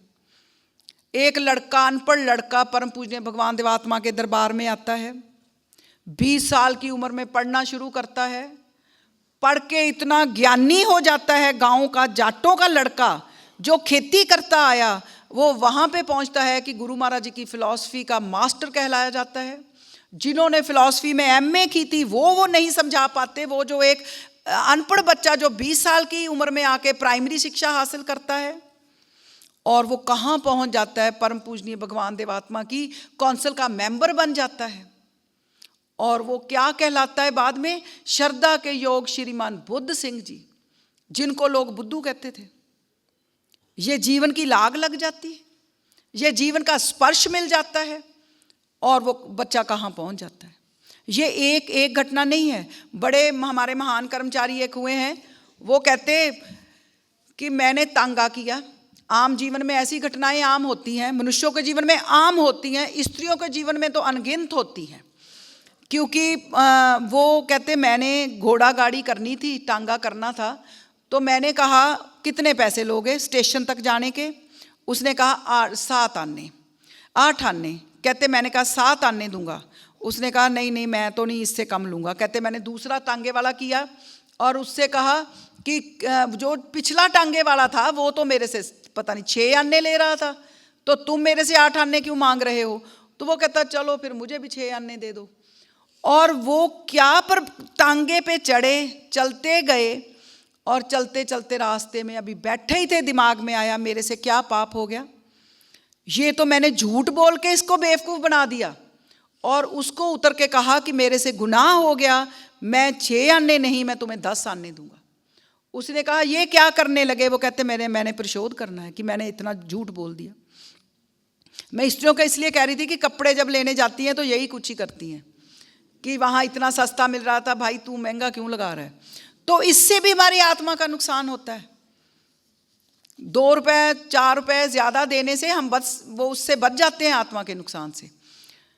तो ऐसे गुरु जिन्होंने हमें कहीं का कहीं, ये तो एक जितने जीवन यहाँ बैठे हैं हर के गुरु महाराज जी के स्पर्श है।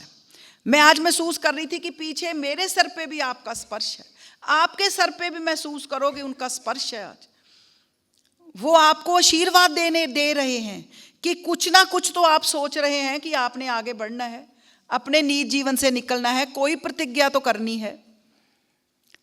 लेकिन इतना विशाल जीवन परम पूजनीय भगवान देवात्मा का वो दुखों से खाली नहीं था। क्योंकि दुख किसने देने थे? मनुष्य मात्र ने आपको दुख देने थे। किस बात के दुख देने थे? जो आपका वैज्ञानिक सोच थी, जो आपका विकासवादी दृष्टिकोण था, उसके कारण आपको दुख मिलने जरूरी थे। क्योंकि हर साइंसदान को इस धरती पे दुख दिए गए। तो आपने तो आत्मा की रिसर्च कर दी, आपने तो मिथ्या से निकाल दिया कि ये आत्मा हमारी एक भौतिक जगत में पहले प्रकाशित होती है, फिर पशु जगत में विकसित होती है, उसके बाद वो मनुष्य जन्म में आके आत्मा कहलाती है। ये कौन बर्दाश्त कर सकता था? इसलिए आप कहते हैं मेरे खिलाफ जो वो विरोधता थी उसकी लड़ी लग गई। आपका एक सुपुत्र आपके खिलाफ हो गया, आपकी बेटी जिसको आपने बड़े नाजों से पाला था आपकी विरोधता करने लग गई। लेकिन गुरु थे, वो विरोधता से डरने वाले नहीं थे। जब अपने त्यागों पे आप अपने बच्चों पे जो आप लिखने लगे कि मुझे ये दुख मिले, तो बहुत बड़े कर्मचारी ने कहा था कि वो बॉम्बे में वेल प्लेस्ड है आपकी बेटी, वो अपनी अनख भी है उसमें, वो आप पे मुकदमे करेगी। तो परम पूजनीय भगवान देवात्मा ने फरमाया जो मुझे दुख मिले हैं वो लिखे जाएंगे मेरी जीवनी में, मैं परवाह नहीं करता, मुझे जो मर्जी मेरे पे मानहानि का वो दावा कर दे। ये गुरु, उनको दुख मिले, 70 हज़ार आपके खिलाफ ट्रैक्ट लगा दिए, उन लोगों ने लगा दिए जिनके लिए आपने 24 साल काम किया, उन लोगों ने आपका ये हाल किया। लेकिन आपने फरमाया कि मैं अपने मिशन से पीछे हटने वाला नहीं हूँ, ये मेरा मिशन, मुझे ऊपर की तरफ ही मेरा मिशन जाएगा, ये नीचे गिरने वाला नहीं है। क्योंकि एक वक्त आ गया आपके मकान बिक गए, आपकी प्रिंटिंग प्रेस बिक गई, आपके ऊपर इतना तूफान आए कि आपका नर्वस सिस्टम फेल होने लग गया। एक दफ़ा की आपने घटना लिखी हुई है कि मैं ये महोत्सव पे आप खुद लेक्चर देते थे, आखिरी दिनों की बात है, कहते मुझे लगा मैं लेक्चर देने नहीं जा पाऊंगा। फिर कहते मुझे मैसेज आया कि आपके आने का वक्त है, आप आप आए परिवारजनों के साथ। कहते बाली जी थे जिन्होंने ये फ़ोटो खींची हुई हैं, फोटोग्राफर तब कोई कोई होता था। कहते जैसे ही मैंने अपनी पोशाक डालने के लिए खड़ा हुआ, मेरे में देव बल आ गया, और जैसे ही मैंने पंडाल में कदम रखा और मेरी फ़ोटो खींची गई, उसके बाद जब मैंने भाषण दिया और बाहर निकला, मेरी फिर फ़ोटो खींची गई। कहते दोनों फ़ोटो में और 3 घंटे तक आपने आत्माओं का हित किया। और कहते फ़ोटो में ज़मीन आसमान का फ़र्क था। पहली फ़ोटो में पूरी बीमारी झलक रही थी और दूसरी फ़ोटो में पूरा जलाल झलक रहा था। आपने अपनी बीमारी में भी परवाह नहीं की कि अगर हित करना है। एक बारी शरदे कनल जी ने घटना लिखी कि मैंने परम पूजनीय भगवान देवात्मा को फरमाया कि मैं ये जो पहला हफ्ता है या आखिरी हफ्ता, इसमें एक दिन आ सकता हूँ, इसके बीच में देव शास्त्र की शिक्षा ग्रहण करने नहीं आ सकता। तो कहते परम पूजनीय भगवान देवात्मा की चूंकि सेहत खराब हो गई थी, आपने मुझे तार दिलवाई कि मेरा वक्त बर्बाद ना हो, मैं इन दिनों में नहीं शिक्षा नहीं दे सकता, आप दूसरे हफ्ते के लास्ट में आए। वो गुरु जो हमारा इतना ख्याल रखते थे, और एक एक सेवक उनके दुश्मन हो गए। जब नर्वस सिस्टम फेल हो जाता तो आपको डॉक्टर सलाह देते कि अब आप और पढ़े लिखे ना, कोई काम ना करें। तो आपने एक जगह लिखा हुआ है कि ईश्वर सिंह मेरे लिए ये खुरपा लाओ, हम पौधों का काम करेंगे, हम हित अनुराग के पागल हैं। और एक जगह लास्ट में मैं पढ़ रही थी, आपने लिखा कि उन्होंने दूध मंगवाया, वो लेटे हुए थे, बहुत बुजुर्ग थे और बहुत वीक थे, बहुत वीक आवाज़ में आपने दूध मंगाया कि मेरे लिए दूध का गिलास लाओ, और आप बिलबिला उठे। कि एक पागल की तमीरदारी करने के लिए व्यक्ति होता है। मैं हित अनुराग का पागल हूँ, मुझे एक भी व्यक्ति नहीं मिला। ये परम पूजनीय भगवान देवात्मा का देव रूप था। आप लिखते हैं मेरी आत्मा की हालत तो ऐसी है कि कमरे में आग लगी हुई है, कमरे और बाहर डाकू खड़े हैं। अगर मैं बाहर जाता हूं तो डाकू मारते हैं, अगर मैं अंदर आता हूं तो आग जलाती है। मेरे हित अनुराग का ये हाल है। अगर मैं काम नहीं करता, मुझे मेरा हित अनुराग चैन से नहीं बैठने देता, और अगर मैं काम करता हूं तो मेरा नर्वस सिस्टम फेल होता है। ऐसे गुरु के हम सेवक श्रद्धावान, तो उनका स्पर्श तो हमें कहाँ का कहाँ लेके जा सकता है। हमारा आलस, हमारे जीवन की जो नीच जीवन है उससे हमें दूर कर सकता है। लेकिन आप जहाँ ये फरमाते हैं मुझे एक आदमी नहीं मिला, वहाँ ये भी फरमाते हैं कि मैं विकास पथ का दृष्टा हूँ, मैं निराश नहीं हो सकता। आपका हित अनुराग आपको निराश भी नहीं होने देता कि चाहे मुझे एक आदमी नहीं मिला। इसलिए आपने फरमाया था मेरे पीछे गाना, हमने तुमको नहीं पहचाना, हमने तुमको नहीं पहचाना, हम हैं नीच सुखों के दास, तुमरा उच्च लोक में वास। लेकिन दूसरी तरफ आप श्रद्धेय श्रीमान देवत सिंह जी को क्या आदेश देते हैं? श्री पीवी कनल जी कहते हैं मैं एक दफ़ा थोड़ा उदास हो गया कि समाज के इतने विरोधी हालात हैं, आदमी ऐसे हैं जो आ रहे हैं वो चले जाते हैं। तो कहते परम पूजनीय भगवान देवात्मा ने मुझे एक शिक्षा दी कि श्रद्धेय श्रीमान देवत सिंह जी की तरफ देखो, वो कितने आशावादी हैं। कहते वो जिस क्षेत्र में आपको क्षेत्र मिला श्रद्धेय श्रीमान देवत सिंह जी को, जब वो वहाँ गए तो कहते पाँव रखने को ज़मीन नहीं थी। आप फरमाते हैं मैंने उनसे कहा कि एक झोंपड़ी बना लो, मंदिर बन जाएंगे।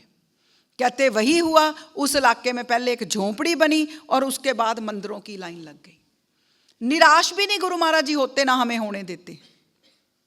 यही कारण है कि आपके सामने बड़े बड़े सेठ झुक गए, आपके सामने जज झुक गए, आपके सामने वकील झुक गए, आपका बच्चा आपका श्रद्धावान सुपुत्र भी बन गया। आपको कितने एकड़ ज़मीन दान में मिली? ये जो मोगा की 50 एकड़ ज़मीन मिली, वो कितनी ज़मीन होती है 50 एकड़? उसमें जब 2 एकड़ रह गई तो श्रीमान जी का जब सुपुत्र उसको रजिस्ट्री कराने गया तो तहसीलदार ने कहा देख लो ज़मीनों के भाव बहुत बढ़ गए हैं। कितना आत्मबल आपके स्पर्श से पैदा होता कि उसने कहा कि अच्छा ज़मीनों के भाव बहुत बढ़ गए हैं तो इसकी रजिस्ट्री अभी गुरु महाराज जी की मिशन के नाम कर दो, कहीं कल जाके मेरा मन ना विचलित हो जाए। तभी के तभी करवा के चले आते हैं। सोलन का टीला कितना बड़ा मिला, जिस टीले पे गुरु महाराज जी के ऊपर गोलियां चली, वो टीला भी दान में ही मिला। आपके लिए कितनी विद्यक संस्थाएं खुल गई। जब पार्टीशन में 12 निकल गई तो किसको पता था कि ये 20-22 के करीब फिर बन जाएंगी। ये फिर विद्यक संस्थाएं बन गई। एक एक बच्चे का जीवन जो ये कहता है इन संस्थाओं में कि मैंने गलती से झूठ बोल के अपने दादे को बुला लिया कि मैं घर जाना चाहती थी, मुझे नहीं पता था मेरे दादे की टांग टूटी हुई है। तो वो कहता है, ये इसी स्टेज की इस पेरेंट्स डे की बात है कि मैंने झूठ बोला और दादे को कहा मैं बीमार बहुत हूँ, आ जाओ। कहता लंगड़ाता हुआ जब मेरा दादा आया तो कहती मेरे तो होश उड़ गए और मुझे गलती अब नजर आई। क्या बच्चे बातें बताते हैं और क्या परिशोध करते हैं, क्या उनके जीवन इन विद्यक संस्थाओं में से बदल रहे हैं। तो विद्यक संस्थाएं हमें मिल गई, हमें मंदिर मिल गए, हमें रुपए पैसे मिल गए। तो परम पूजनीय भगवान देवात्मा का जो देव जीवन है वो ऐसा देव जीवन है कि जिसकी खुशबू से हमारे घर महके हैं, जिसकी खुशबू से हमारे जीवन पवित्र हुए हैं, जिसकी खुशबू से हमारे रिश्ते बेहतर हुए हैं। एक मैं एनिमल डे के ऊपर कुछ सभा हो रही थी तो मैंने किसी सेवक का पढ़ा कि कैसे कैसे हमारी अवेयरनेस बदलती है। उसने कहा कि कई ऐसे परिवार होते हैं जो ये मीट नहीं खाते कि फैमिली नहीं खाती, हिंदू हैं। कई इसलिए नहीं खाते कि उनके ऊपर दया आती है। कहते देव समाज में आके मैंने सीखा कि इनको भी जीने का अधिकार है। हम इनका अधिकार छीन रहे हैं, चाहे ये हमारी सेहत के लिए अच्छा है, चाहे ये मुझे अच्छा लगता है, लेकिन हम इसके जीने का अधिकार छीन रहे हैं। ऐसे ही माता पिता के बारे में हमारे जो व्यवहार हैं बदल जाते हैं। तो आपके देव जीवन ने व्यवहार बदल दिए। मैं एक गुरु महाराज जी की अंतिम अपील जो उन्होंने की, एक बहुत बुजुर्ग हो गए थे एक महोत्सव के ऊपर, वो पढ़ के फिर हम नेक्स्ट जो दान की या जीवन दान है उसके ऊपर चलेंगे। आप फरमाते हैं, छोटी सी है, मैं पढ़ के सुनाना चाहूँगी। तब मेरा ये अस्तित्व, ये लिखा हुआ है अंतिम अपील और शुभ कामना गुरु महाराज जी की। तब मेरा ये अस्तित्व नेचर के लाखों वर्षों के जिस महासंग्राम का फल है और इस अस्तित्व के द्वारा मैंने खुद जो अद्वितीय संग्राम करके अपने अद्वितीय परम लक्ष्य को आज तक पूरा किया है, उसकी महिमा को तुम उपलब्ध कर सको और इस विशेष दिन में खास तौर पर उपलब्ध कर सको। आत्मा व जीवन से बढ़कर कोई मूल्यवान चीज़ नहीं है। यही एक धर्म धन ही ऐसा है कि जिसको लाभ करके तुम उसे सदा अपने पास रख सकते हो और उसमें विकसित होकर उच्च से उच्च लोकों में प्रवेश कर सकते हो और अपनी आंतरिक प्रकृति तथा अपनी विनाशकारी गतियों और नाना प्रकार के महाहानिकारक दुखों से मोक्ष लाभ कर सकते हो। मृत्यु के उपस्थित होने पर पूर्ण शांति से और तसल्ली से कूच कर सकते हो और इस महाअधोगति प्राप्त देश के उभारने में मिसल एक खमीर के काम दे सकते हो और उसकी सर्वश्रेष्ठ सेवा कर सकते हो। यह मैं इसलिए पढ़ के सुना रही हूँ कि जब हम कहते हैं कि देव समाज का काम करो तो क्यों करो। देव समाज का काम ये नहीं कहता कि पत्नी छोड़ दो, बच्चे छोड़ दो, घर छोड़ दो। देव समाज का काम कहता है कि जहाँ भी हो मोक्ष और विकास की गतियाँ करते रहो, उच्च जीवन को बढ़ाने की गतियाँ करते रहो। देव समाज इसी धर्म के साधन और प्रचार के लिए स्थापित हुई है। ये आप लाइन सुने, जिसने मेरे खून से आज तक परवरिश पाई है। परम पूज्य भगवान देवात्मा फरमाते हैं कि देव समाज ने मेरे खून से परवरिश पाई है। परम पूजनीय भगवान देवात्मा ने इसको जन्म दिया है, देव समाज को आपके खून से परवरिश पाई है और उन्नति की है। इससे बढ़कर तुम्हारे और मनुष्य मात्र के लिए कोई और हितकर और उन्नतिदायक समाज नहीं हो सकती। ऐसा करने में हमेशा पूर्ण उत्साह, उनके उद्धार पाने के लिए एक वीर पुरुष की तरह दृढ़ प्रतिज्ञा करो। तुम्हें जिस देव गुरु और देव समाज के साथ संबंध स्थापन करने का अति पवित्र और अति श्रेष्ठ अधिकार मिला है, उसके साथ वफादार रहकर जहाँ भी काम कर रहे हैं, टीचर्स बैठे हैं, इंस्टीट्यूशंस के साथ वफादार रहें, देव समाज के साथ वफादार रहें, अपने रिश्तों के साथ वफादार रहें। अति पवित्र और अति श्रेष्ठ अधिकार मिला है, उसके साथ वफादार रहकर उनके कार्य की सफलता और उन्नति के लिए जहाँ तक हो तन मन धन अपनी धरती अपने मन आदि को समर्पण करने के लिए केवल यही नहीं कि कोई संकोच ना करो, ऐसा करने में हमेशा पूर्ण उत्साह में रहो, पूर्ण खुशी का प्रकाश करो। औरों को भी यही शिक्षा दो कि देव समाज में सब प्रकार के दान करने की जितनी महानता है वो और किसी प्रकार में नहीं है। ऐसा हो कि ये महोत्सव हम सब के लिए विशेष महोत्सव हो। ऐसा हो कि ये विशेष महोत्सव देव धर्म के प्रचार और देव समाज की उन्नति के पथ में विशेष रूप से सहायकारी होने के लिए एक नए युग का उत्पादक हो। इस आशीर्वाद के साथ मैं अपने इस एड्रेस को अब समाप्त करता हूँ। ये परम पूजनीय भगवान देवात्मा का एड्रेस था कि तन मन धन से इसकी सेवा करो। हमें देव समाज के लिए आदमी भी चाहिए होते हैं, देव समाज के लिए, क्योंकि ये भी अपील का हिस्सा है मेरी का, देव समाज के लिए हमें धन भी चाहिए होता है, देव समाज के लिए हमें शिक्षण संस्थाओं में काम करने वाले व्यक्ति भी चाहिए होते हैं, देव समाज के लिए हमें इसके लिटरेचर में काम करने वाले व्यक्ति भी होते हैं। आप कोई लेख लिख के दे सकते हैं, आप दें, थोड़ा थोड़ा लिखें, उसमें इम्प्रूवमेंट आती जाएगी। आप किसी संस्था में, शिक्षक संस्थान में, किसी तरह के भी बहुत से काम होते हैं, आप हेल्पफुल होना चाहते हैं, आप हों, उसके लिए आगे आएं। आप इसकी बुक्स के प्रचार में किसी तरह से काम आए, और अगर आप अपना जीवन होल टाइमर देना चाहते हैं तो इससे बड़ी बात ही कोई नहीं है। थोड़े बंधन होते हैं, हम नहीं आ सकते, लेकिन मुझे इतना पता है कि होल टाइमर अपने माँ बाप के घर में जितनी मैंने खुशियाँ पाई हैं वो किसी ने नहीं पाई होंगी, वो जीवन ही और है। तो इस प्रार्थना के साथ मैं अपनी सभा को समाप्त करती हूँ। और आप में से भी कोई अपना जीवन किसी प्रकार ये चार जो उद्देश्य हैं परम पूजनीय भगवान देवात्मा के, उसमें काम आना चाहते हैं तो ज़रूर उसमें खड़े होएं। और अपना, वैसे तो मुझे हंसी आ जाती है जब ये सभा होती है जीवन दान की, धन दान की, धन तो फिर भी आ जाता है, जीवन दान तो वो पता नहीं कितने, ये जितनी फ़ोटो लगी हुई हैं ये फ़ोटो के रूप में तब्दील हो गए, जीवन को एक आधी निकलता है, क्योंकि जीवन देना बड़ा मुश्किल लगता है पता नहीं जीवन लेके दे के क्या हो जाएगा। पर फिर वो रास्ता एक डिसिप्लिन का है, वो फिर डिसिप्लिन में चलना पड़ता है। विदाउट डिसिप्लिन जीवन ना देश समाज के काम आता है, इंसान अपना भी ज़्यादा नुकसान करता है। तो आप और बहुत से फील्ड हैं जहाँ पर भी करना चाहेंगे आप हमें ज़रूर बताएं। अब हमारी अगली सभा का जो है, इसमें एक तो मैं सुबह मुबारकबाद भी देती हूँ पुष्पा आंटी जो हैं राजस्थान के, इनके परिवार को, कि सुबह का जो चाय और दान का लंगर था वो आपका लगाया हुआ था, चाय और वो ब्रेड पकौड़े का। और वो तो कोई बात नहीं, स्वाद अनुराग की भी तृप्ति होनी चाहिए थी सुबह सुबह।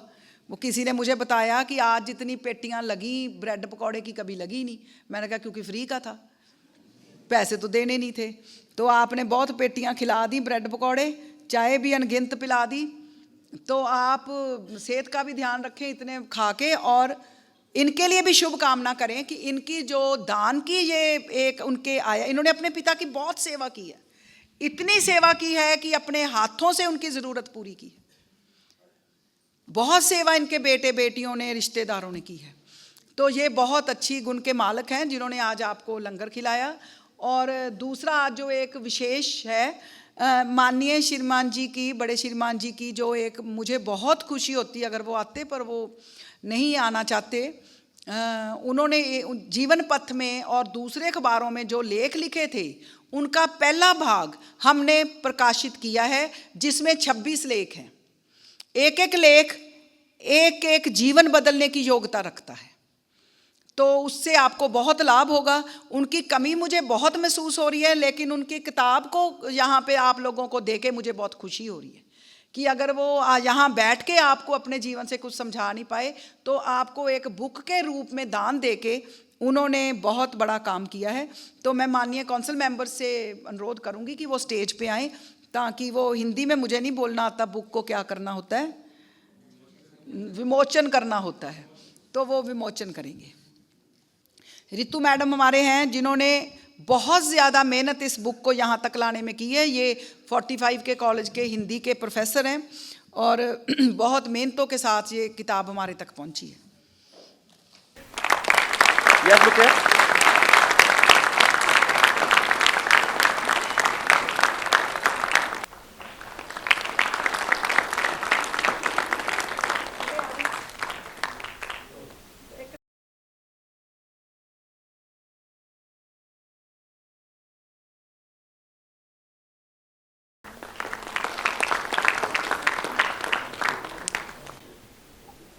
माननीय सेक्रेटरी साहब ने आप लोगों को 4 पक्ष बताए हैं। 3 पक्ष में तो अभी किसी ने न कोई नाम दिया न कोई खड़ा हुआ है, तो अपना नाम दे सकते हैं। किसी स्कूल में या जो समाज की संस्था में काम करना है या उस तरह से वो नाम दे सकते हैं। सेवा के लिए कभी मौका नहीं गया है, आप अपने आप जब मर्जी चाहे सेवा कर सकते हैं, लेकिन आज्ञा अनुसार। डिसिप्लिन ये होता है कि आज्ञा के अनुसार काम करें। जो चौथा पक्ष बताया गया है धन के विषय में, तो उसमें कुछ दान आया हुआ है, वो हम आप लोगों के सामने बताना चाहेंगे। सबसे पहले अपने माननीय काउंसलर साहब हैं डॉक्टर रमेश चंद्र गर्ग, उन्होंने 25,000 रुपये दिया है।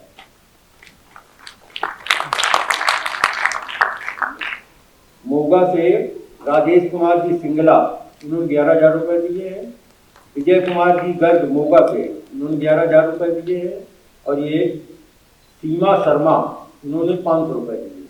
ये मास्टर तेजराम जी परिवार जो था उस परिवार से। इसके अलावा जो इंस्टीट्यूशंस के दान आए हुए हैं, Dev Samaj girls senior secondary school Firozpur से 16,000 रुपये, Dev Samaj college of education Firozpur से 5100 रुपये, Dev Samaj college of education Firozpur city से 25,000 रुपये, Dev Samaj model senior secondary school Firozpur से 13,271 रुपये, ये कलेक्शन सारा खर्च हुआ है।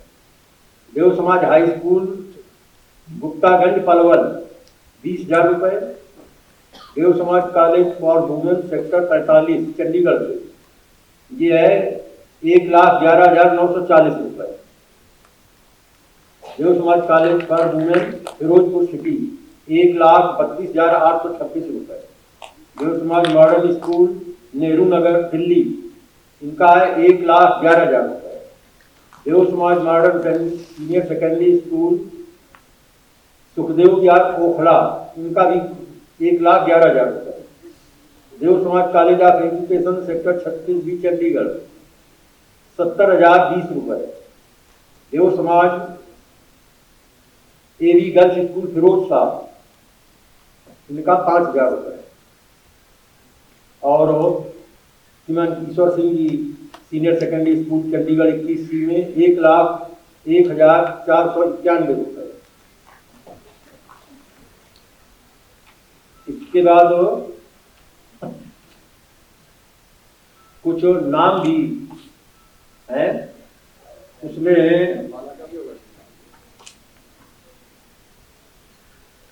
श्रीमान Nirmal Singh ji and family memory of Shri Baljit Kaur ji 21,000 रुपये। मानवेंद्र सिंह जी मांगर हिंदी मेमोरी ऑफ अपने माता पिता की यादगार में 11,000 रुपये। अमरनाथ जी सिंघल चंडीगढ़ 5,000 रुपये। विजय कुमार जी गर्ग मोगा 1,100 रुपये। राजेश कुमार जी सिंगला मोगा 1,100 रुपये। ये सीमा शर्मा ये आ चुका है पहले भी, है ना। राजेंद्र कौर, भूपेंद्र कौर प्रिंसिपल रामपुरा फूल 2,100 रुपये। अनिल प्रकाश पांडे कलेक्शन 12,700 रुपये। सुधीर माहेश्वरी गुड़गांव से 2,000 रुपये। किरण सिंगल अंबाला से 500 रुपये। द्वारका प्रसाद जी पलवल से 1,100 रुपये। रश्मि पलवल से 2,500 रुपये। सुनील कुमार छावड़ा लुधियाना से 5,100 रुपये।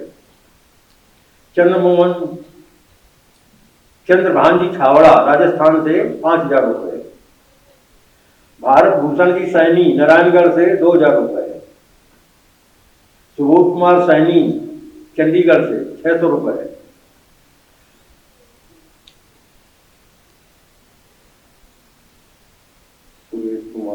सुनीत कुमार जी सूद दिल्ली से, इन्होंने 10,000 रुपए दिया है। इन्हीं की लड़की है उपासना सूद, उसने 5,000 रुपए दिया है। और है निधिका सूद, इन्हीं के परिवार के सारे 3,000 रुपए।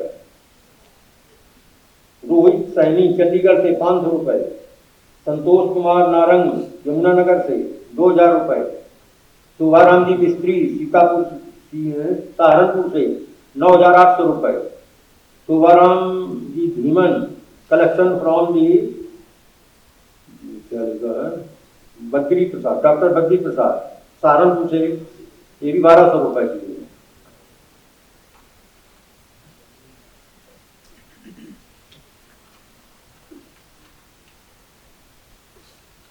जगदीश चंद्र जी गर्ग हनुमानगढ़ से 11,000 प्लस 500। ये क्या है, इसमें 11,000 पर 500 लिखा हुआ है। रमेश चंद्र जी गर्ग, इनका तो बोल दिया गया है। और आगे हैं दानवीर यादव गुड़गांव से 11,000 रुपए। केवल कुमार जी बठिंडा 500 रुपए। मोहनलाल जी छावड़ा 5100 रुपए। विपिन कुमार जी अग्निहोत्री 500 रुपए। सीएम गुप्ता 3100 रुपए। रामपाल यमुनानगर 500 रुपए। जगदीश चंद्र भारद्वाज सोलन 3,000 रुपए। पूषा भारद्वाज जी सोलन, ये उनकी धर्मपत्नी है, 2,000 रुपए। अलग अलग दे रहे हैं, ठीक है, होना चाहिए, सामूहिक रूप से इकट्ठे भी दे सकते हैं, लेकिन अलग अलग से दिया है। जसवीर कौर प्रिंसिपल फिरोज शाह 1,100 रुपए। गौरी चंडीगढ़ ये 1,100 रुपए। सुधीर पुनील चंडीगढ़ 1,000 रुपए। सुरेश कुमारी चंडीगढ़ 1,000 रुपए। विकास गुलाटी डेराबस्सी 1,100 रुपए। सुनीता गुरुग्राम 200 रुपए। अशोक कुमार रंगूला पंचकूला से 5,000 रुपए। इस तरह से ये जो दान कल जमा हो चुका है, वो उसकी रसीद भी कट चुकी है, वो प्रिंट में आ गया है। आज जो दान जमा करेंगे वो सारी रसीदें आ जाएंगी। तो अगर किसी का अनाउंस नहीं हो पाता है तो उसको माफ करना, वो आपका दान जरूर है, आपका आया हुआ है, वो नहीं बोला गया तब भी आपको। कुलदीप कुमार जी चंडीगढ़ 1,100 रुपए।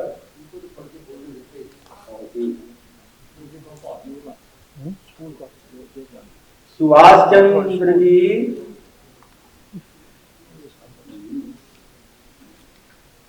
सुदर्शन चड्ढा 2,000 रुपए। और देव प्रभात 11,000 रुपए। कर्नल के एस दाहिया 2,200 रुपए। सुरजीत सिंह दाहिया 1,000 रुपए। हुकुम सिंह जी चौहान 1,000 ओनली लगा दिया, जो लिखा वही बोल।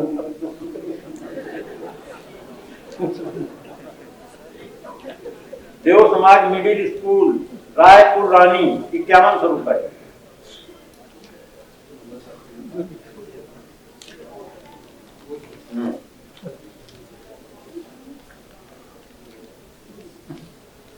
राम प्रकाश जी यमुनानगर 500 रुपए।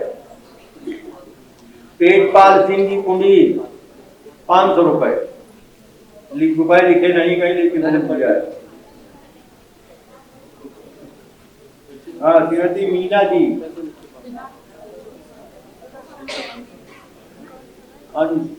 सुदर्शन सैनी जी 2,100 रुपए।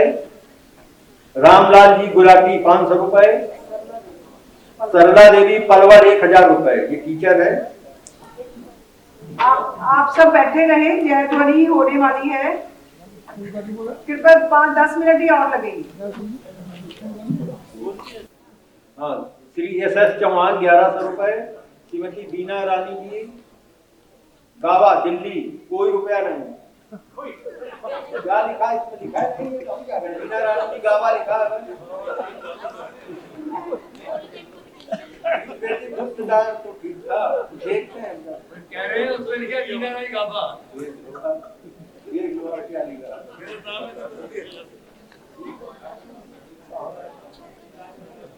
राजकुमार जी अम्बाला 500 रुपए। देव Samaj college for girls Ambala city 21,000 रुपए।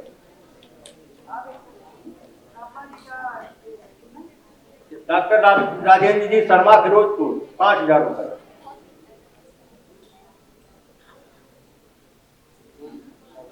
सरोज चंद्रा मंदिर के नाम से है।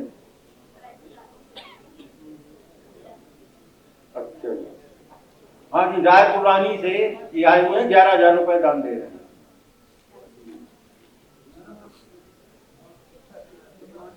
3100, हाँ जी आ गया, इसमें चेक आ गई। श्रीमती बीना रानी की गावा 3100 रुपए।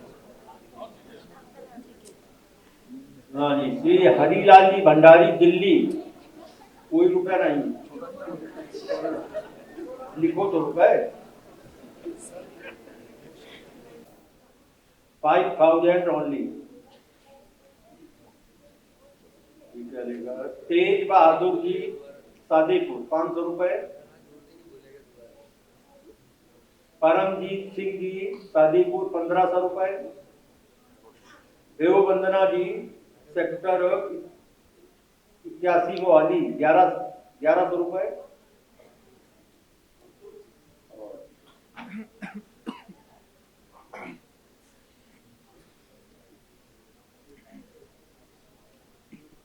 देव समाज Vidya Niketan Gurgaon staff and student दोनों टोटल कर दें। अलग अलग चेक देंगे। ये 1,15,184 स्टाफ में और स्टूडेंट की तरफ से 1,18,300 रुपए। चलो